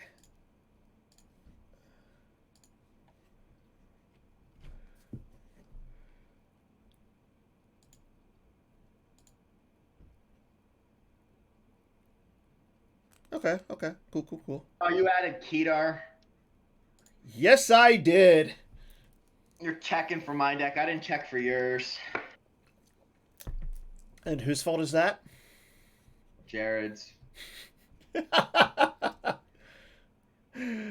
uh...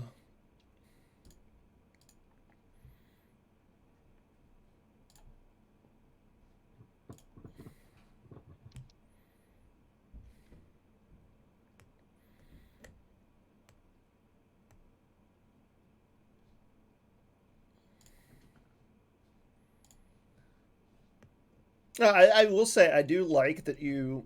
I like this. Uh, you're the wanting to play this specific deck. Oh, the throne room? Yeah, Yeah, it's fun. It's different. very. So, I think you guys went. You and Jared went the opposite way. Where, like, I started the Jedi. Um, where I started the Jedi business effect. You guys went with battle plan and first and draw their fire. So I'm assuming you guys are playing EPPs. We'll let you know when I draw one.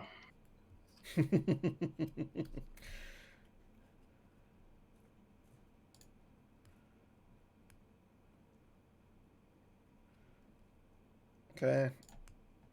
Mon Mothma coming down. Pretty solid. Yaru. So you got retrieval. Let's get this out on the field then. Oh, cool. That doesn't flip me? What do I need to No. flip? My senator? I gotta pay attention to this. Yeah, you're not flipped. Now you have a Senate majority.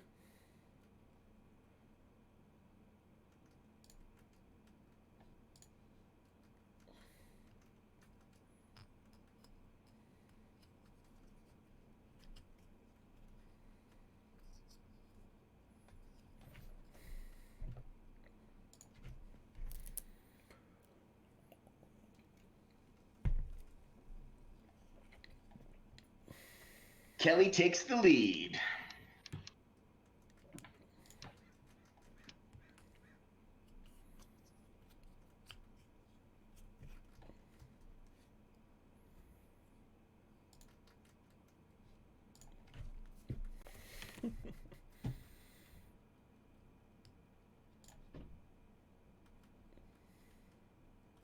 Well, I'm just glad to see you have your grabber in this match. So that way, you're not complaining.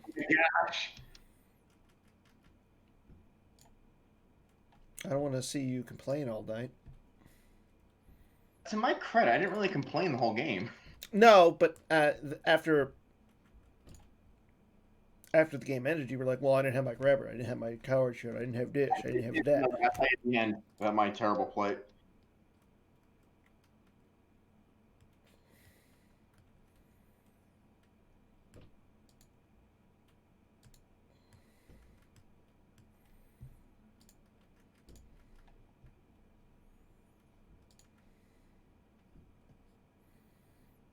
Mm-mm-mm.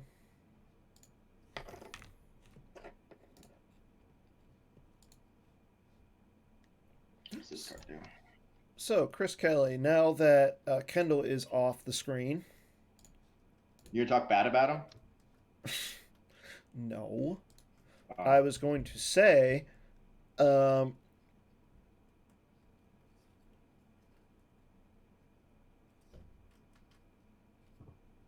I don't know what I was going to say.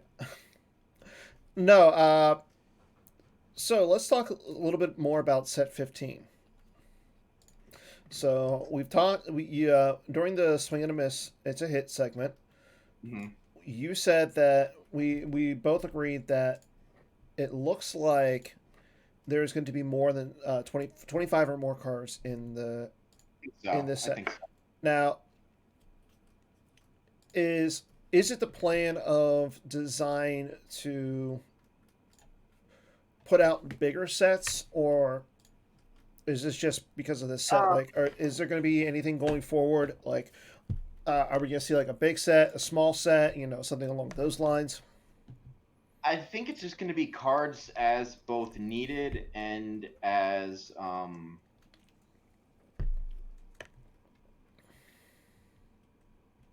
Mm-hmm. really weird.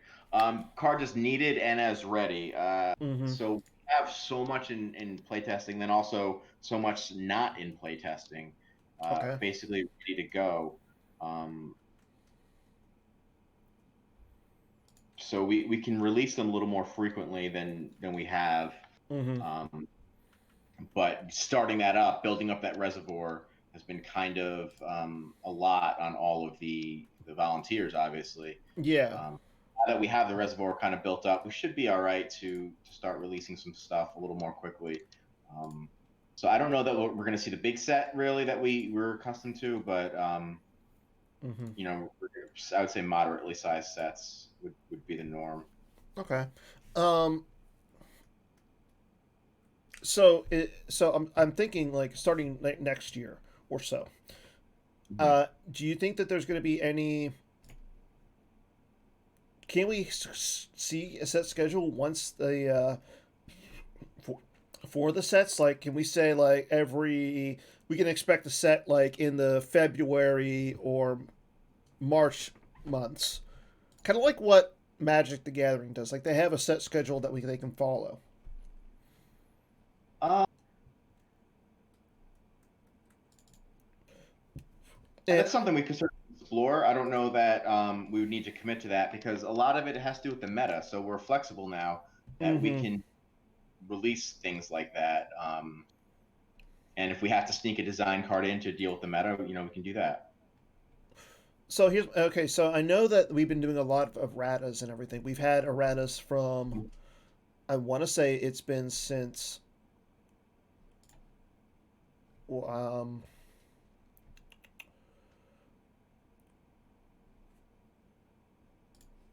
sorry it's been since we've had Shadows of the Empire, Hmm.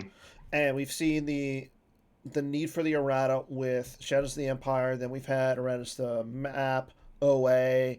Like a map has had what, three erratas now? Is that going to continue? The engine has the objective Mm-hmm. itself. I think is pretty good. I think the objective is pretty solid.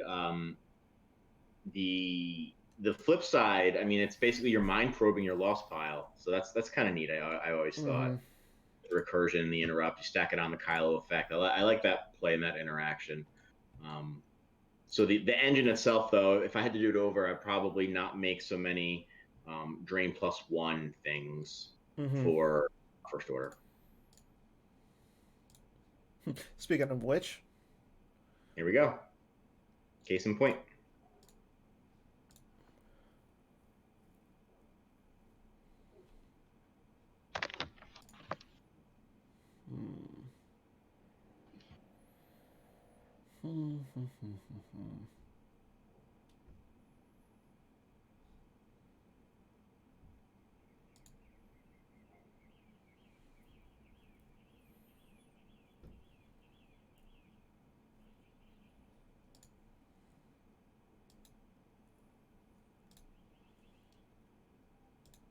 I like how Jared has played both Battle Plan and Battle Order in both of these decks.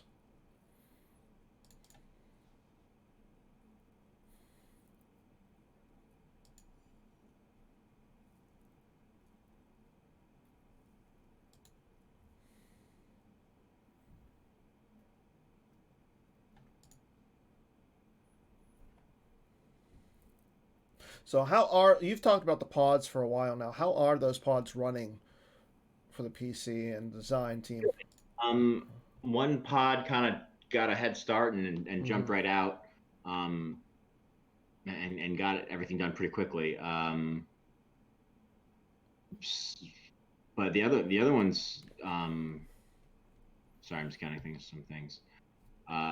They're all diverse things. I think it's nice because it injects some new fuel, blood into the whole design process.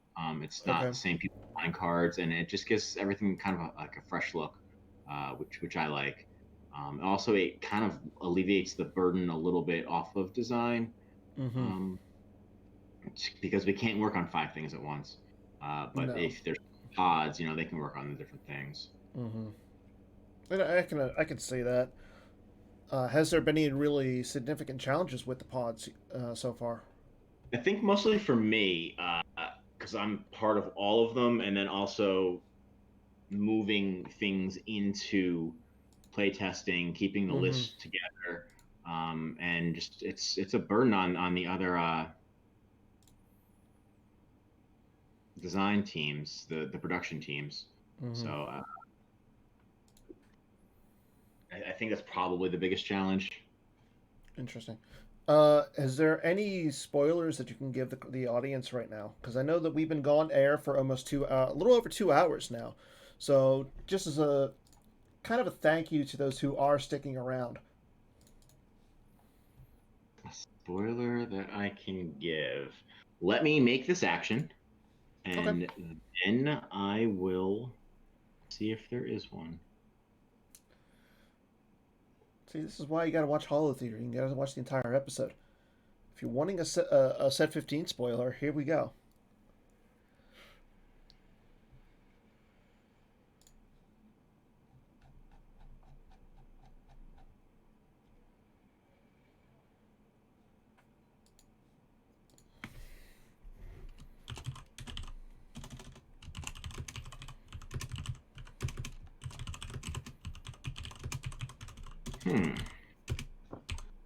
Curious.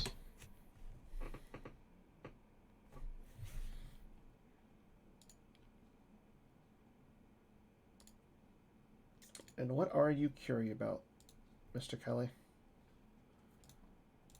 Which card to take?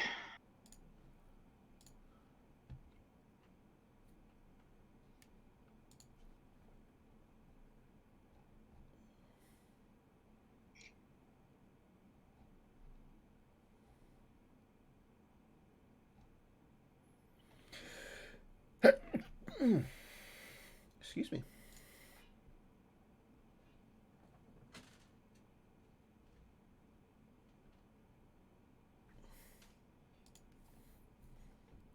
Did you choose the right card? Probably not.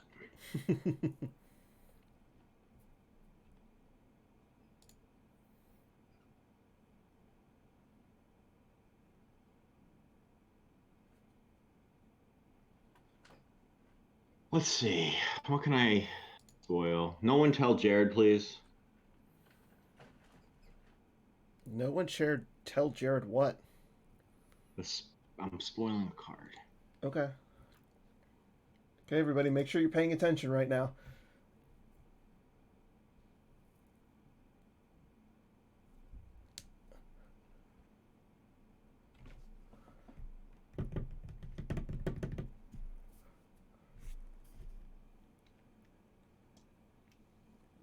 Okay, I'm gonna pick one. Okay, are you gonna let me drain you? No. Okay. If you're gonna force drain me, I'm not doing it. Well, go ahead and spoil the card. This is Kachiro. It is a light side site with 2 light side icons that says once per turn, if you occupy with a Wookiee, may deploy a Kashyyyk location from your reserve deck, reshuffle. Dark side, 1 icon. Total ability is 6 or more required for you to draw Battle Destiny here. Okay. There you go. So that is the first VSET 15 spoiler. Make sure everyone thanks Chris Kelly for that.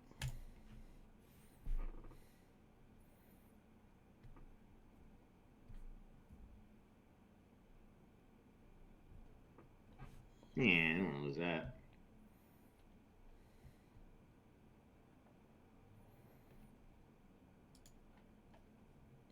Hmm.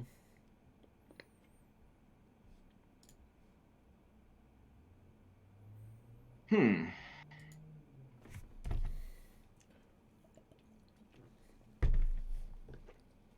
See, you know what's sad? I designed this deck around playing you. And no, it's sad. I didn't do any of that. Jared designed this deck. I noticed. I don't, I don't even think he knew what it was for.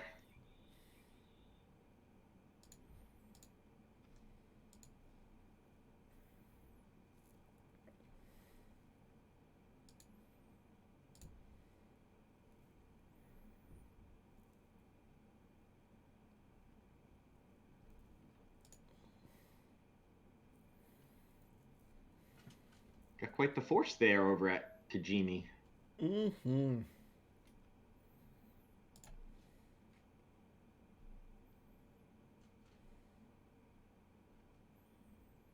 Hmm.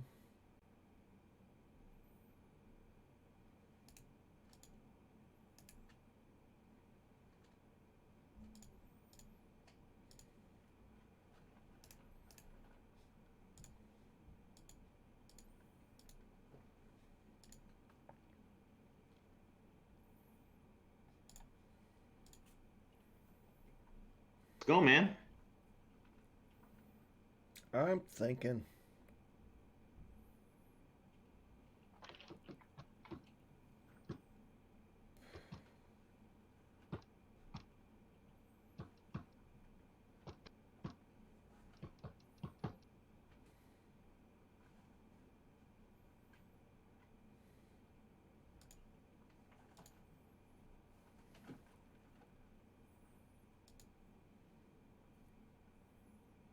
So Kendall left for the night. Uh, so besides design, what do you really do for the PC? I know it's a broad question, but I gotta ask it. Um, I mean, all the advocates actually do a lot behind the scenes. Even just helping out the other advocates in their areas and responsibilities. So it's hard to like quantify any of that. Um, So is the advocacy a lifetime job? Because I like know, lifetime appointment? huh? Like a lifetime appointment, you mean? Yeah. Actually, you That's know what? probably more He just got rid Scott. of two good cards from me. Excellent. That was the plan. That's more of a Scott question. Mm-hmm. I think most people probably can't do it for life, just because things get busy in Mm-hmm. your own personal life, and it's pretty demanding. Um, Hey oh.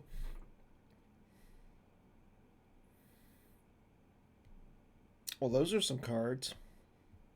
yeah, I wish I had some of those in my hand. Yeah, I was gonna say we're two see you around kids. Well, I think I know what I should grab.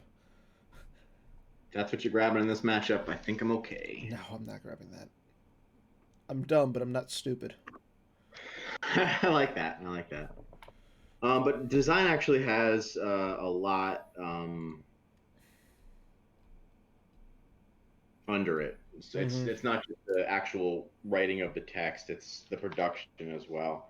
And a lot of times, it's the production that's the most overwhelming. Mm-hmm.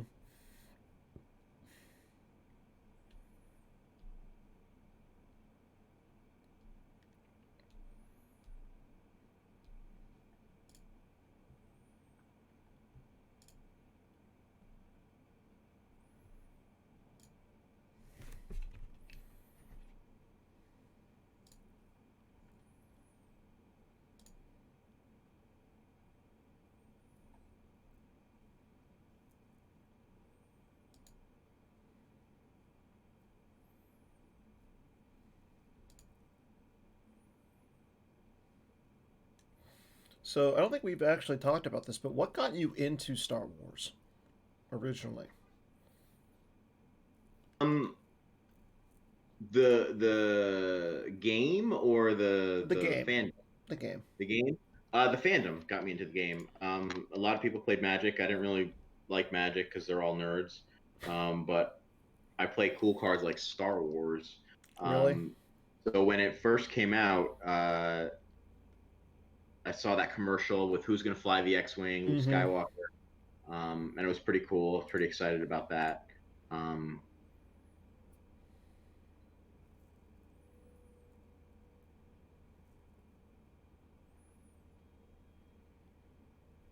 so once I bought my first the 2-player set, Okay. uh, I've been playing ever since. My brother would be dark side, I'd be light side, so we'd open up packs of cards and whatever dark side cards were there, he'd get whatever light side cards I'd get, and it was just like so not fair and imbalanced initially because Vader, while not good, was so much better than Luke, and Vader you really couldn't get off the table. I mean, Obi-Wan was pretty good. I didn't, but we just had the 2-player game, 2-player set, Okay. and Yeah. Yeah. actually Yeah. Okay. the Yeah. very first player, the pack had Darth Vader in it. Mm-hmm. So his deck was just so much better than mine. It's kind of crazy.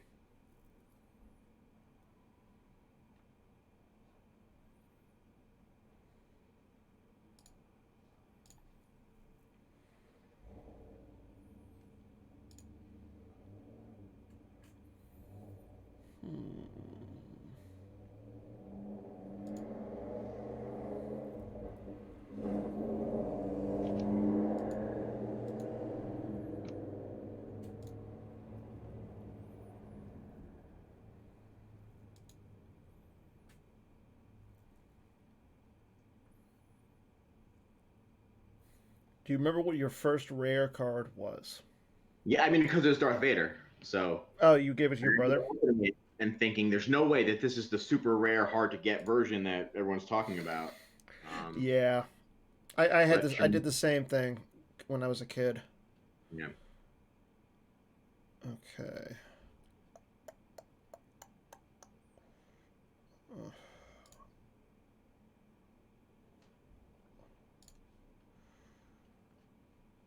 Not terrible. Not the best, but not terrible.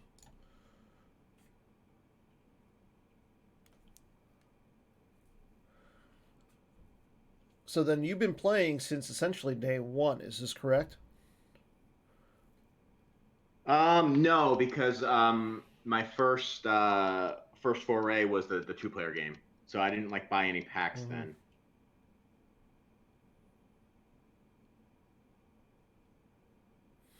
Do you remember what your first pack was? Well, it was the a pack came inside the 2-player game, so that's where I got the Vader. Then we bought some booster packs, but then I Okay. remember I was in Florida for summer vacation with my brother, and we saw these purple cards that were A New Hope. We're like, what the heck is this? Mm-hmm. Uh,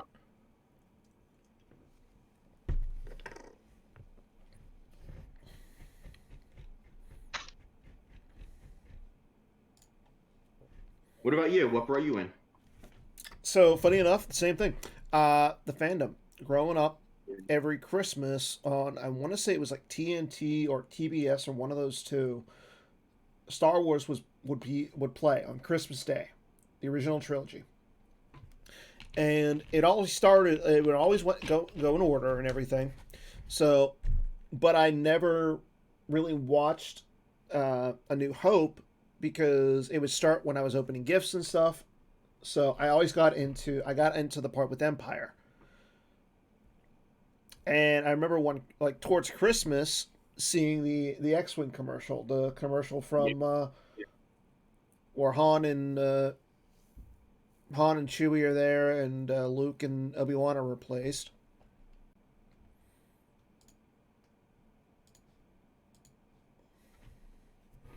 So yeah, I remember that and everything. And then so I got that, but funny enough, I never opened it. Like I opened it and checked out all the cards. Like I checked out the loot, the all the premium cards and stuff, but I didn't open the pack that came with it. Yeah. Because I'm like, oh, this is going to be something. This is just a game, and it's going to be fun and all, but this pack is going to be something special. I should keep this sealed for forever. And I put it away and forgot about it for months. So at the same time, growing up, my dad, him and I,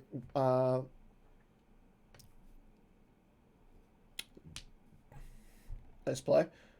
Him and I, what we would do is we would go to trading card events, Hmm. and so I liked Griffey. He would buy like some stuff. He'd buy like boxes of cards and everything. I would buy, and randomly I saw like the Hoth set. So I want to say I got like 3 packs of Hoth. Hmm. So opened them up. We were driving back over to my grandparents for like dinner that night, and I'm opening it up, and the first pull I got was Rogue One. So, but like, Oh, the Peter, yeah. yeah. So, but the funny thing is, like, I never played the game. I didn't play the game until I want to say it was Endor came out. Like, I didn't know how to play the game. It was just, you got to think, like, at that time it was what, 95. I was like 11 years old. So, yeah, I had no idea how to play the game at all. It was complicated. I think a lot of people struggle with attrition. Mm-hmm. Yeah.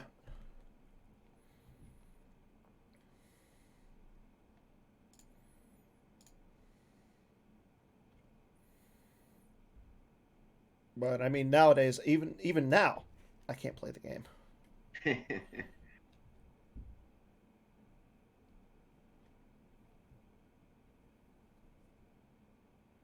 You're doing all right so far. Well, let's see what happens here.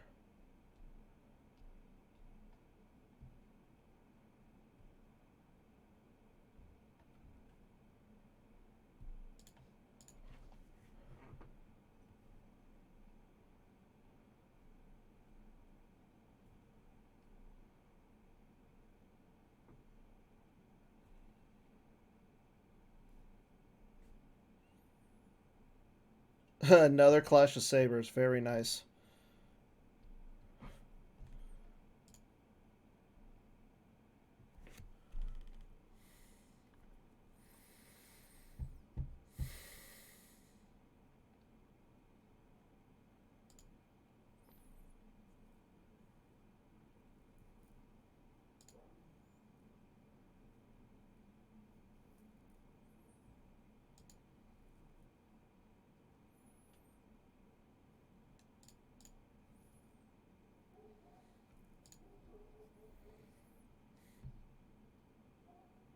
What was your first PC event or event Oh, done the by the PC? event.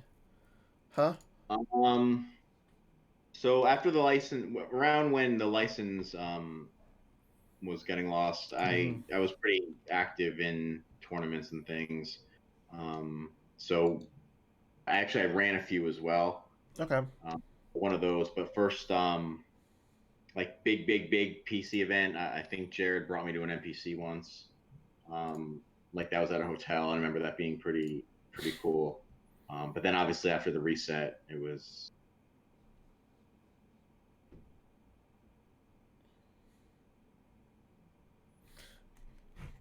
uh, pretty much when I focused Mm-hmm. on the a little bit more.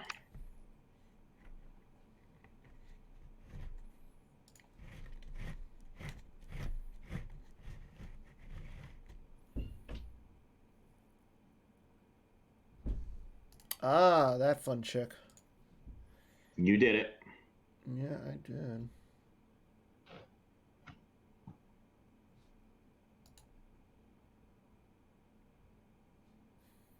So Ray and Kylo. Ray can participate in battles. Huh. Interesting.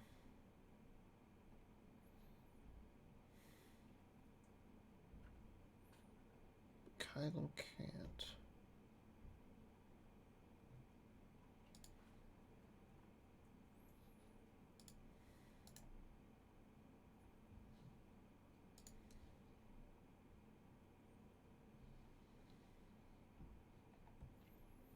Mm-hmm.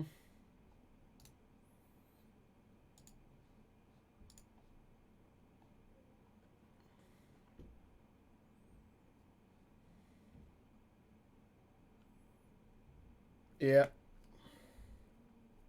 I think that might be the best thing for me right now.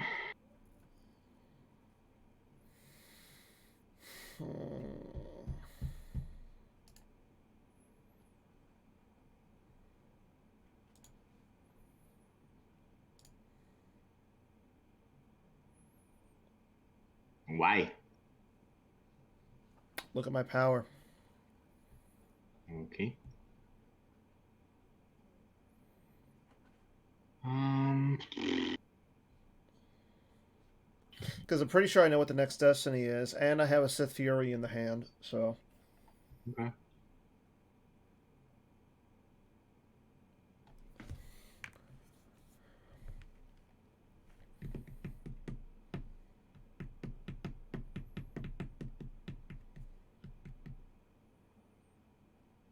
Mm-hmm.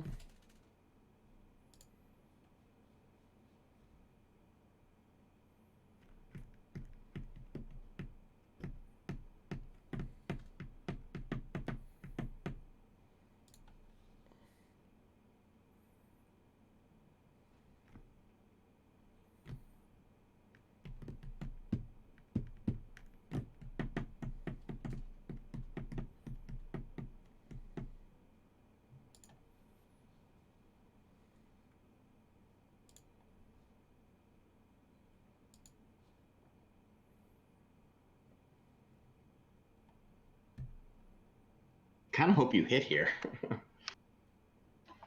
And you do. Yeah. All right. So I'm okay then. I'm okay.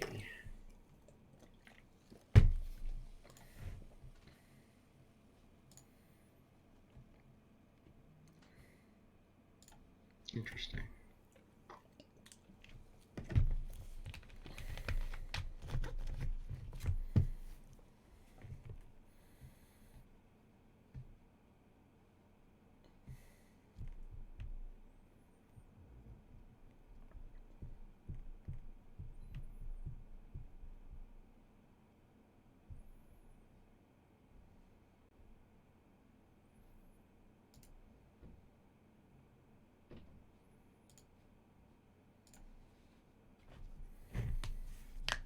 Add in destiny.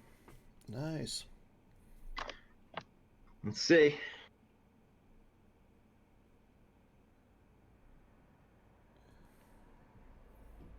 Mm-hmm. You played 2 of those? Jedi left? No, I'm saying you played 2 of those this turn, right? What do you mean? I thought you played 2 in the same turn. Jedi left? I don't think so. Yeah. Okay, so now at least I know you have a Obi-Wan in your hand. Ah, taking that good old green leader. Okay. Okay, I can live with that. Why are all my cards bad cards? I don't know.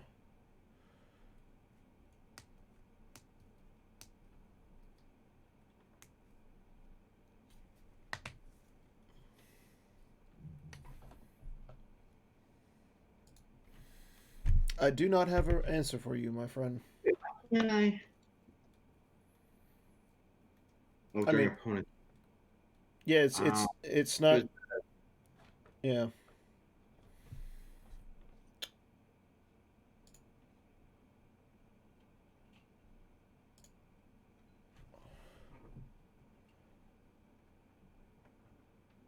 Hmm.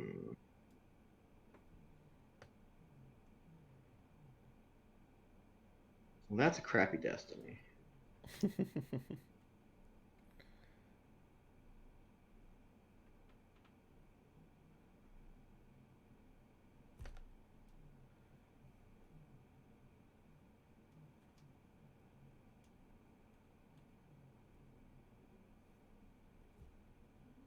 Oh, I know, Dorsch. I know. It's a. Oh, was waiting on me. I know that it is a non-unique, so you can play it multiple times. But I'm saying, I thought he played it twice in the same battle. Why is Jedi Levitation a non-unique when Sith Fury is? Decipher, bro. Okay, that's fair, but I mean, you could easily, as the design advocate, don't you have the power to make one of them a non-unique? I'm not ratting a Decipher card. It's Well, magic. It's no, magic. okay, no. So, like, evac control didn't have a dot. So why don't you get like Sith Fury to change it from Sith Fury to something else? So that way it doesn't have a dot. That's what I'm saying. Um, I think both are perfect for their. I think the titles are perfect on each, aren't they? Well, I'm saying the titles are fine, but what I'm saying, like I said though, does it make sense that Darkseid has. I don't know. It just doesn't seem like it's fair to Darkseid.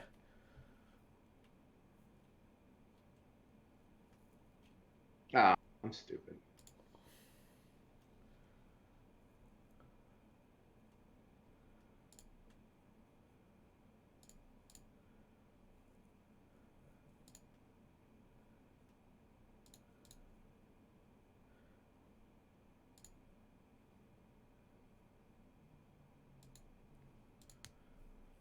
I mean, does okay? It was brought up in the chat. Dorsch points out Lightside has to play more character intensive decks. Uh, because Darkseid gets better characters. I'm honestly going to say I don't agree with that. Like Darkseid has stronger okay, you got Lord Maul with lightsaber, but and Darth Maul with double bladed saber, but at the same time Rey has card advantage. Hera, really good card. Like I don't know, to me it seems like the sides are kind of fair when it comes down to that stuff, but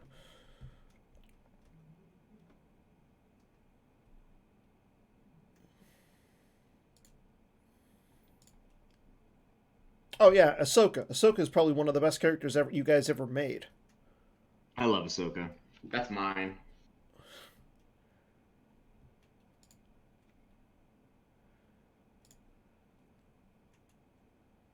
Take three. Yeah, I will.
I think you might have this, sir.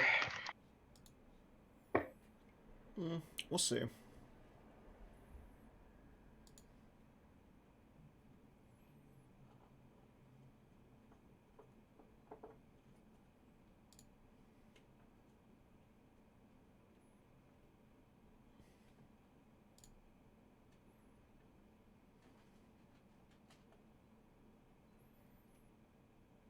So, what's your favorite part about being design advocate? Uh, that is a really good question that no one's ever asked me. Um, Working with the design team Mm-hmm. has been an incredible experience. Okay. I don't think I would change that for much of anything, really. Mm-hmm.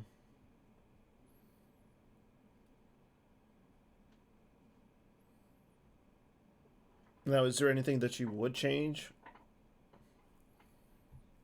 about the Huh. design team?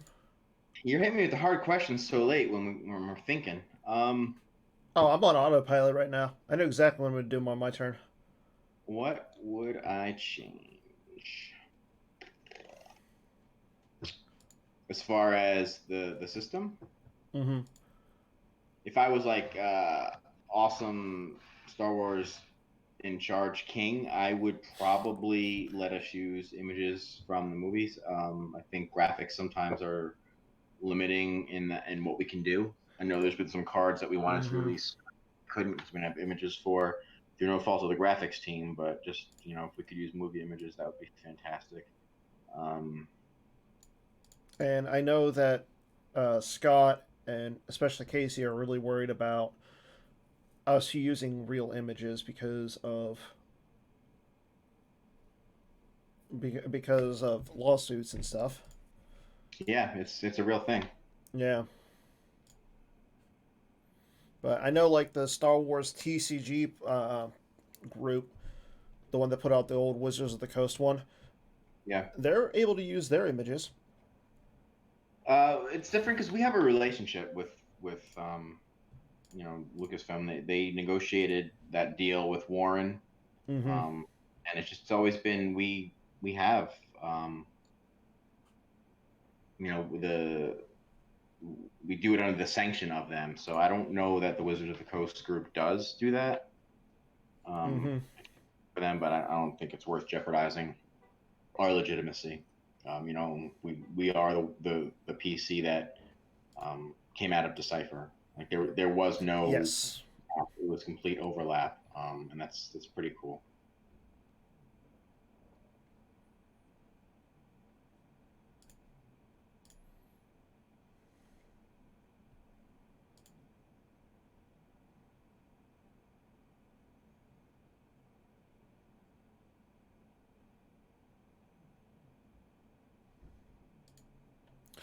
So why is Thrawn not adding? I have that stupid senator. Oh yeah, that's right.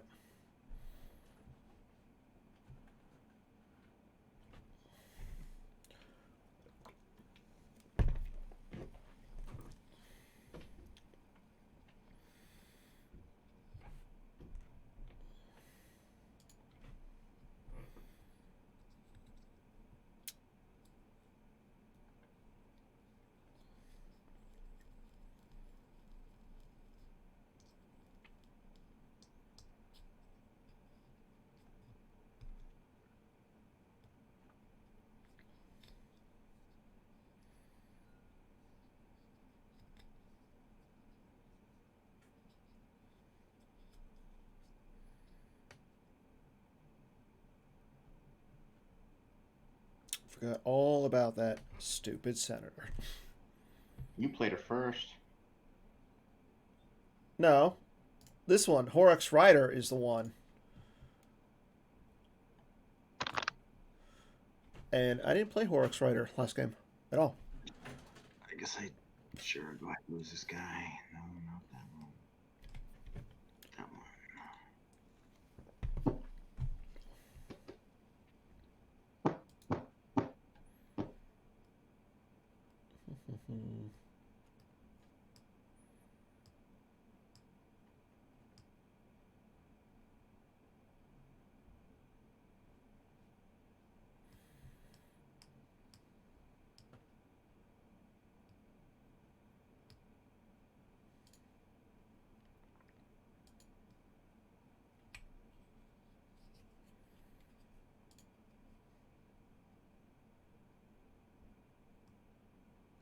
What would you say is your greatest Star Wars CCG achievement?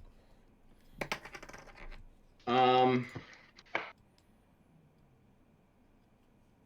in as design advocate or as player or As everything.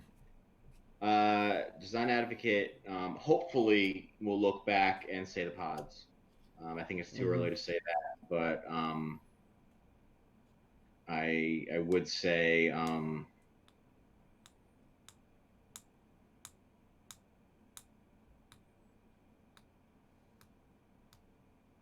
as player, the Outrider Cup was so much fun. Um, Working with all the best players from America, fighting the best players from around the world. Mm-hmm. That congeniality, the teammates and everything, that was amazing. That sweatshirt that we got with the American flag on, I feel really good about that.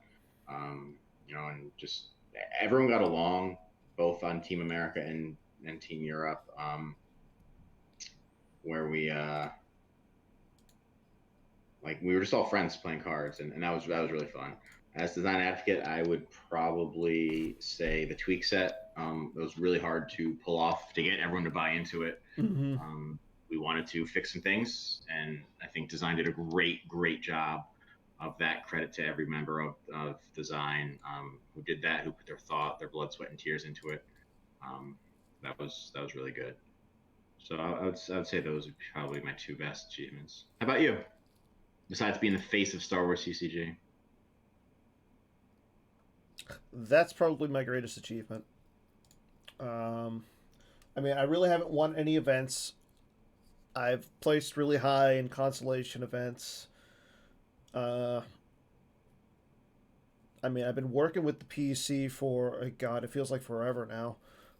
I want to say Scott came to me when I was stationed out in Hawaii and was like, "Hey, I need some of these. If I can get some of these images and stuff done, that'd be great." And I was just like, "Okay."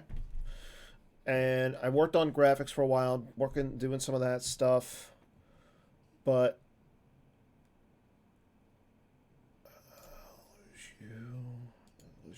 yeah, work.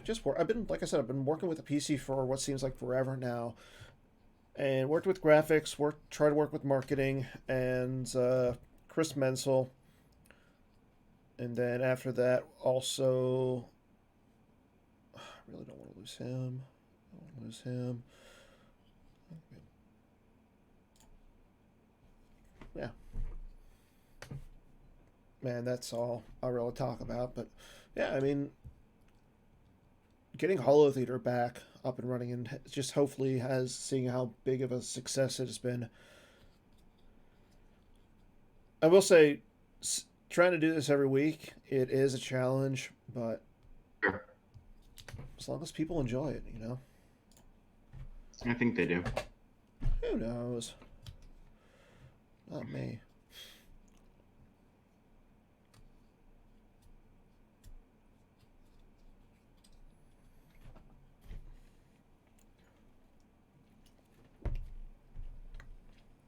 Gold leader in Gold 1.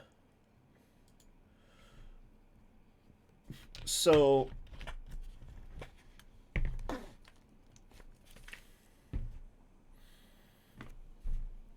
Ray with a stick.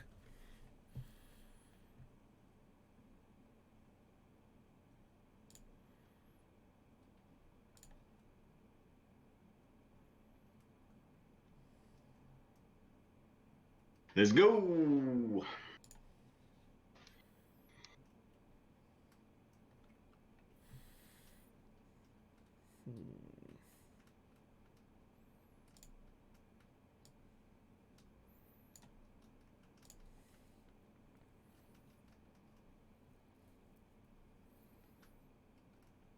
I don't like that you have all that destiny saved.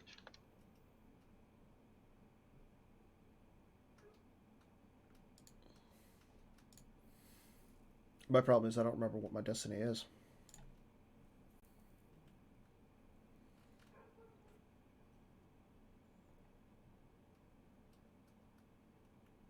Okay.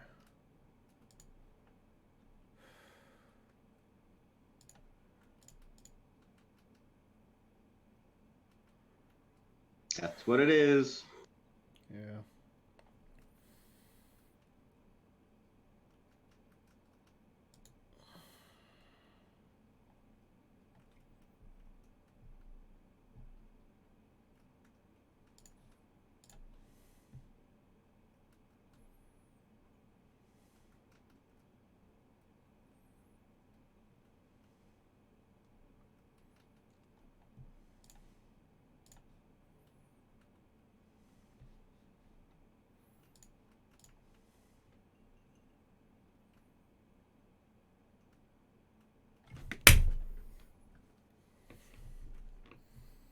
Sorry, I got excited there.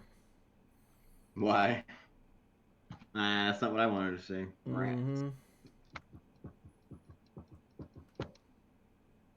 I will say, I want to say whoever made the new. I'm actually. This is the first time I'm really using the new interface, and it Oh, looks are you? amazing. Yeah, I'm playing on the new interface. It's hard mode. Hard mode.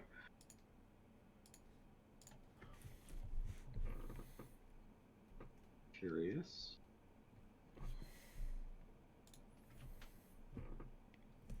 Uh,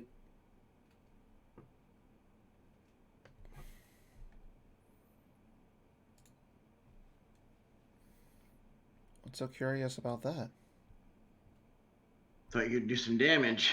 No, I wasn't gonna do any damage. So your power's 5 to my power's 5. Uh, Mm. I know what my destiny. My destiny's a 3. So there's really no way that I could do damage to you. I'm bad, but I'm not that bad, Chris. Well, we'll see what this does. This is probably the game this turn. Oh.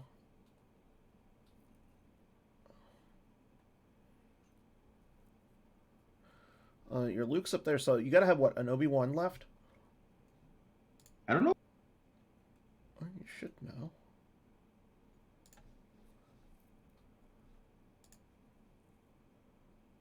If I were you in your shoes, I would know.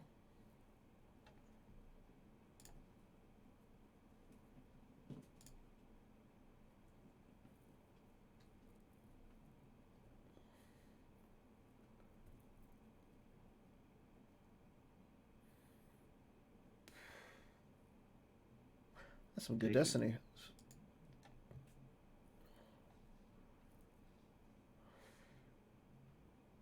You got a Poe Dameron.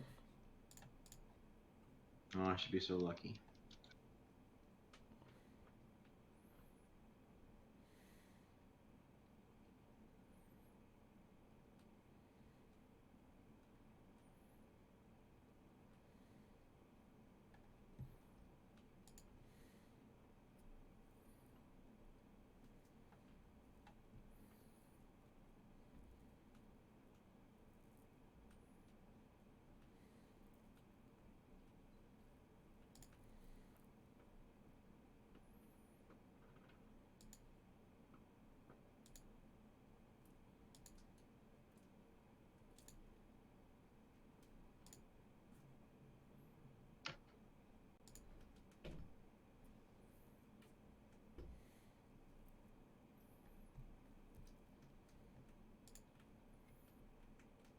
Let's fight.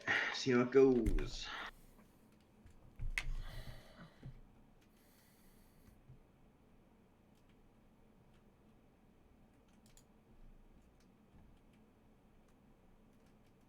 Interesting.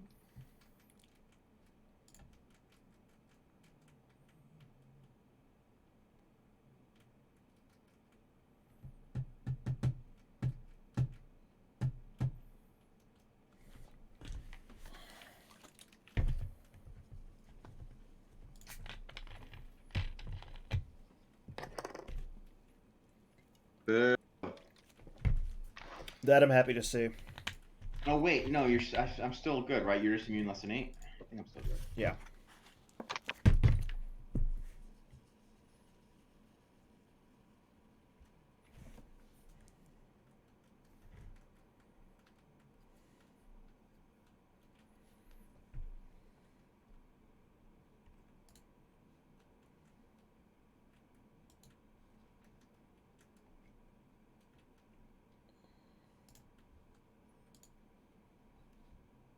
Oh, you took Hear Me Baby into your hand, huh?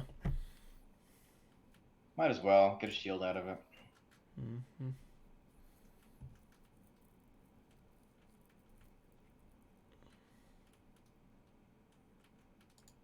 Okay, I'm gonna go with Hux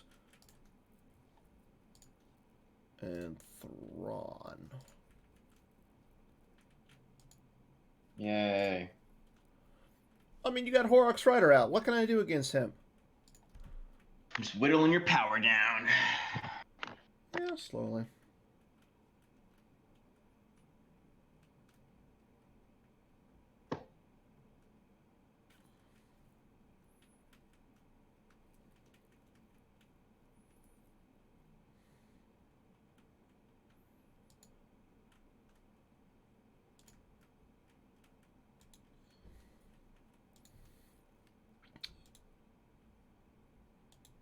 No, it wasn't. Chris Hall, watch this.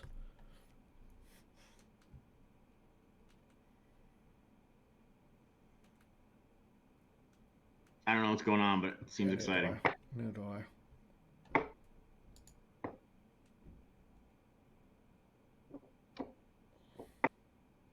What is going on? Good stuff. Interesting.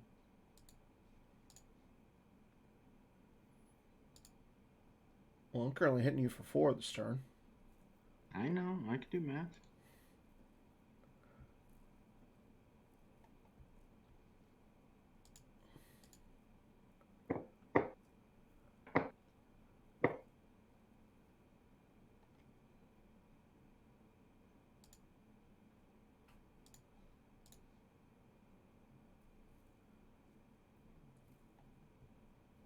Where's my Jar Jar when I need him?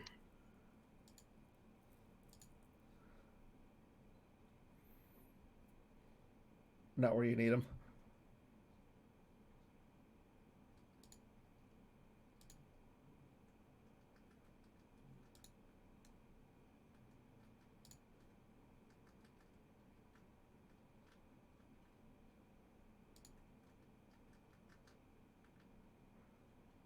Okay, okay.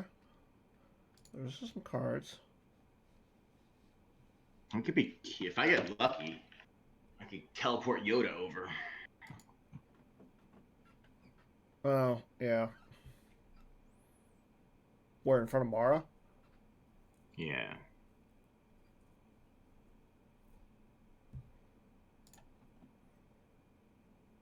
Uh-oh. 7-4.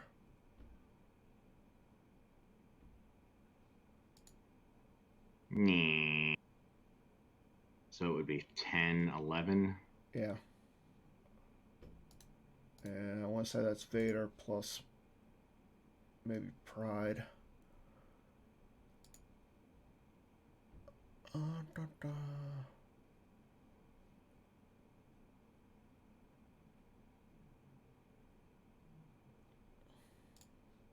Or it would be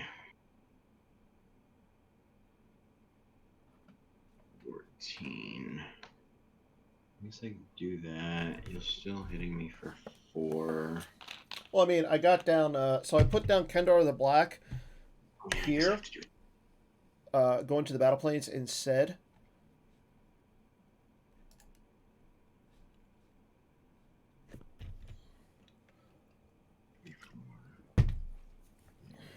Turns that back on. Boo and lame. Yes, if you're talking about the Yankees, you are correct. These aren't lame, they're awesome. Oh, how'd they do tonight? I've been busy all night. No clue. I know my team lost. Well, both of them. Penguins are out of the playoffs. That makes me super sad.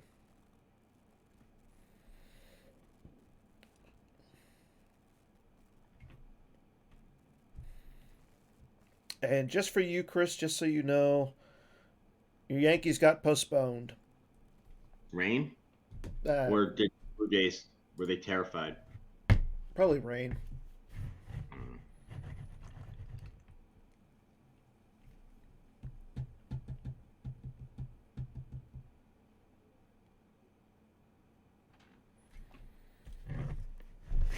Bring it, Zuckus.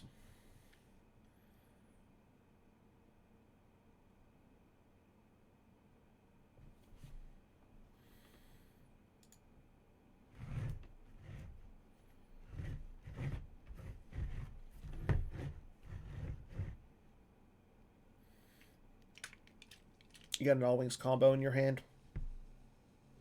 No. No. Why not? Okay, there's a 5.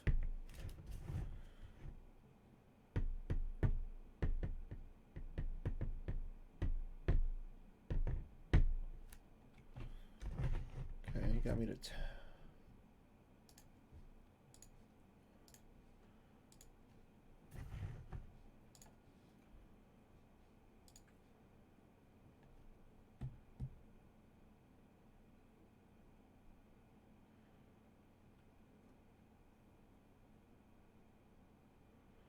Yep. I guess that doesn't make sense math-wise. I mean, in your shoes, I'd do the same thing. What did I... Oh, I don't want to do that. Whoops.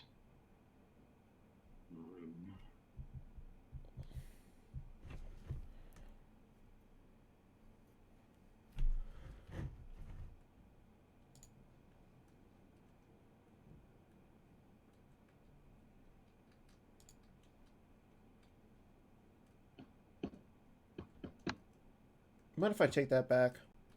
If we didn't realize PV's forfeit 5. Yeah, no problem. I might take mine back, too. Okay. I guess I gotta math it out. How much is that 1 extra force Right?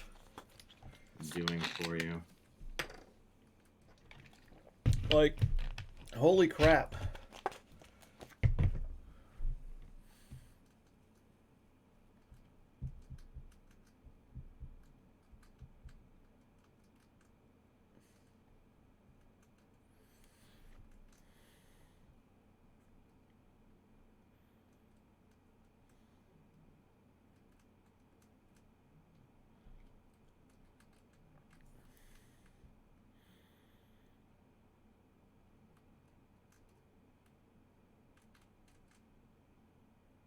Mm-hmm.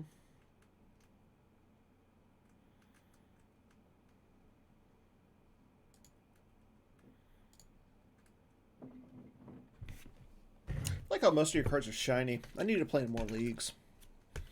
Yeah, it's one of the few joys I have in this world. Why do you sound like you're so depressed all the time? I'm not.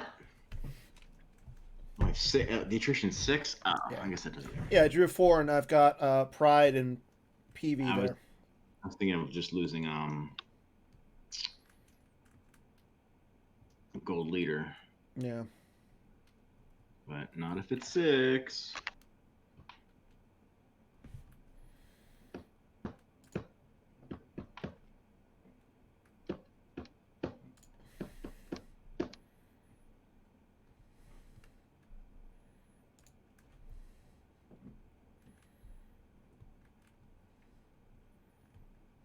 Teleport.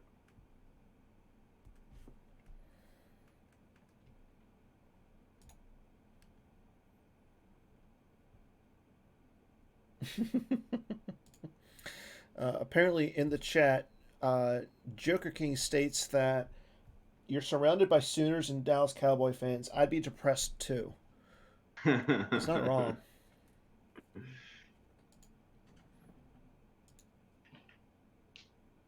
There's actually a surprisingly high number of New Yorkers. A lot of FBI agents actually, I guess, came from New York, so we have that. All right, Dan, finish me off here. We'll see.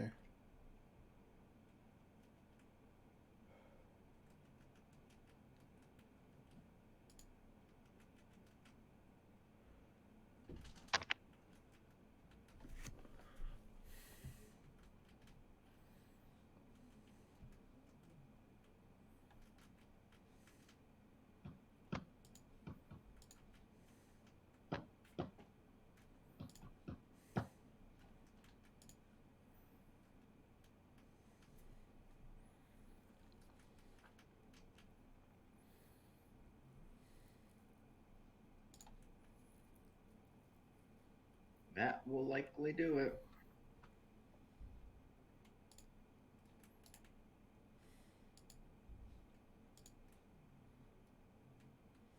That's it. Doesn't get worse than that.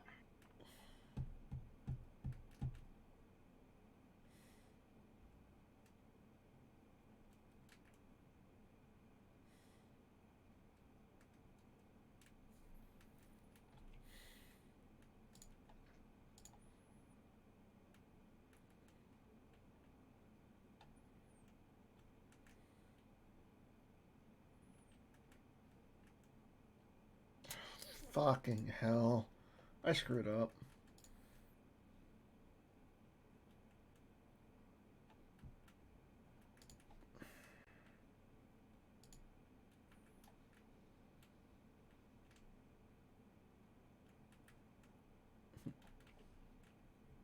You're a gentleman and a scholar, Chris. I don't know what that means.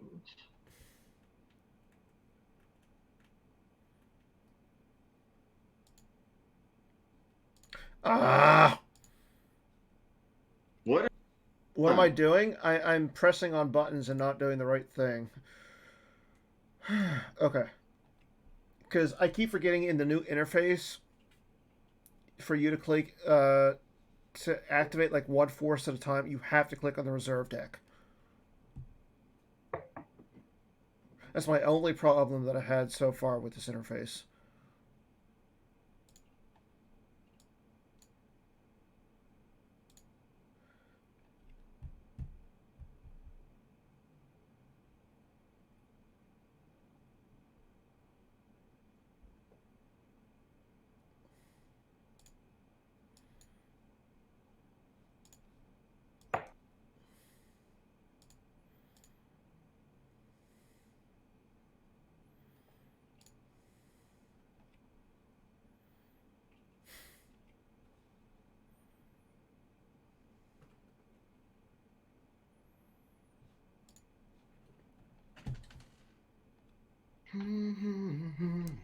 Right?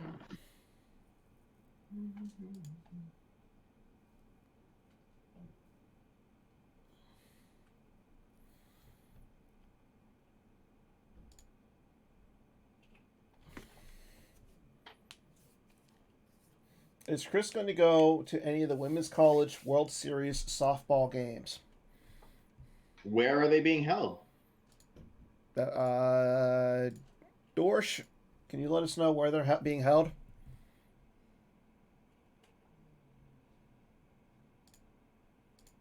Oklahoma City. Probably not. Chris says no. Or probably not. I'm surprised you're still awake. So this is the longest Holotheatre episode ever. That right there should get you a prize.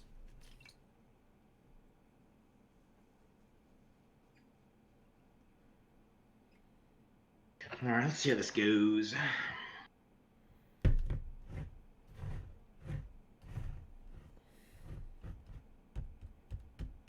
Wait, why did I? Oh, yeah.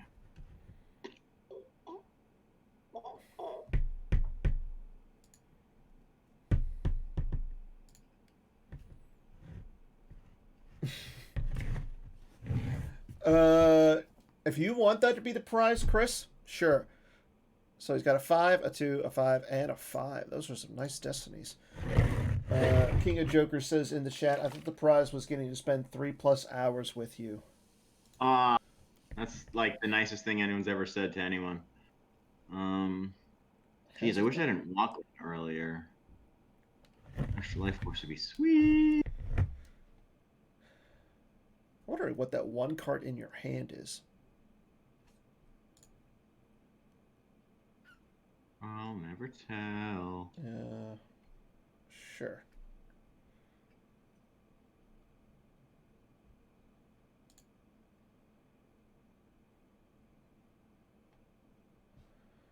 Fuck you, Horse Rider. Wow. Sorry, language.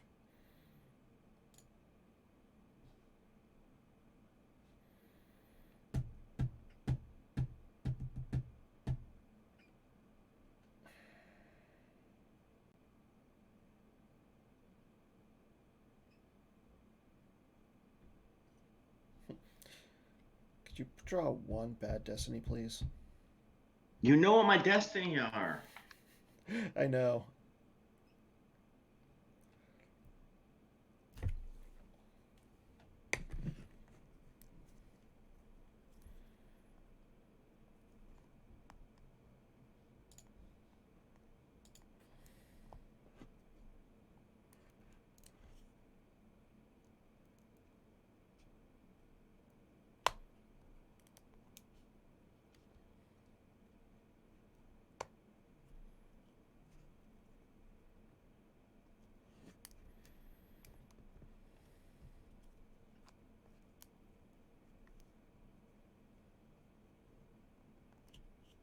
Oh, that's brutal.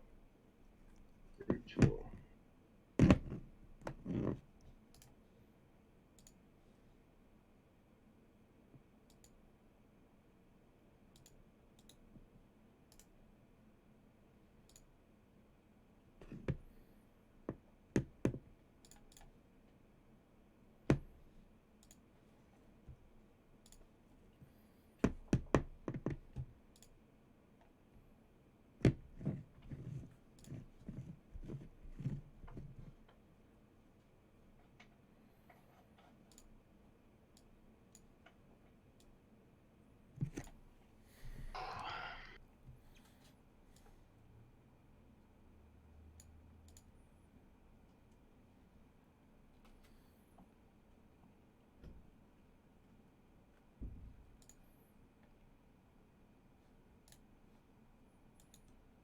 Should be a character that does what Gold Leader and Gold 1 does.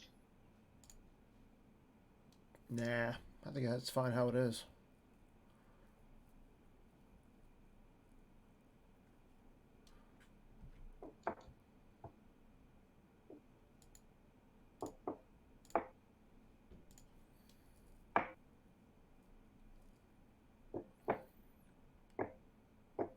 Funny enough, I just drew into him.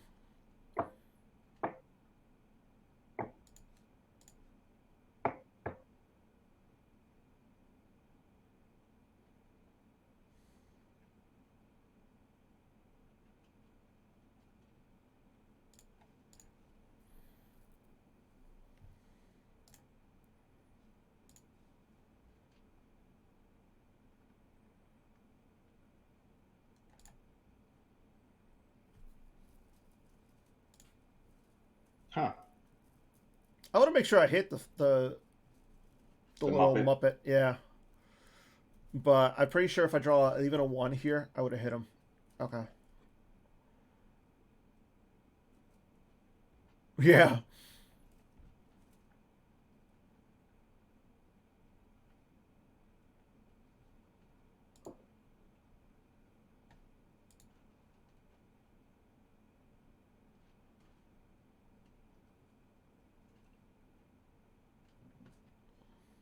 Oh, wait, hold on. Let me do that in the other order. What's the other order? Well, I guess it doesn't matter. No. You're gonna lose there. Oh, you want to add it with... Yeah, but yeah. it's not going to matter. No.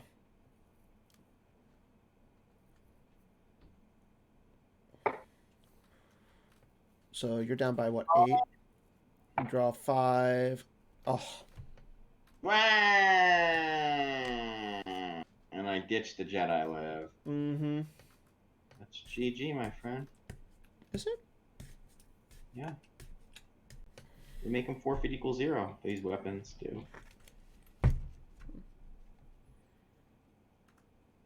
So I have to ask this one question before we sign off. Because it's, like I said, it's been almost 3.5 hours. Did you go easy on me? No. Other than getting decks from Jared, who didn't know that this was for this event, and not having all the shields. Wow. That's just, oh, it does say game there. Good job, Daniel. Thank you, Christopher. Someone has a V card design. So, again, for those who weren't paying attention at the beginning, I know this was an extremely long episode, and again, I want to thank everybody who stuck around the entire episode.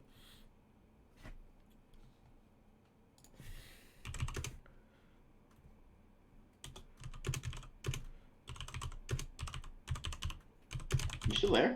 Yeah, I'm still here. I was typing something. So for everybody who is still sticking around, I want to thank you guys in particular because it has been a 3 hour and almost 3.5 hour long episode. Did have a little bit of issues at the beginning, but hey, we powered on through those.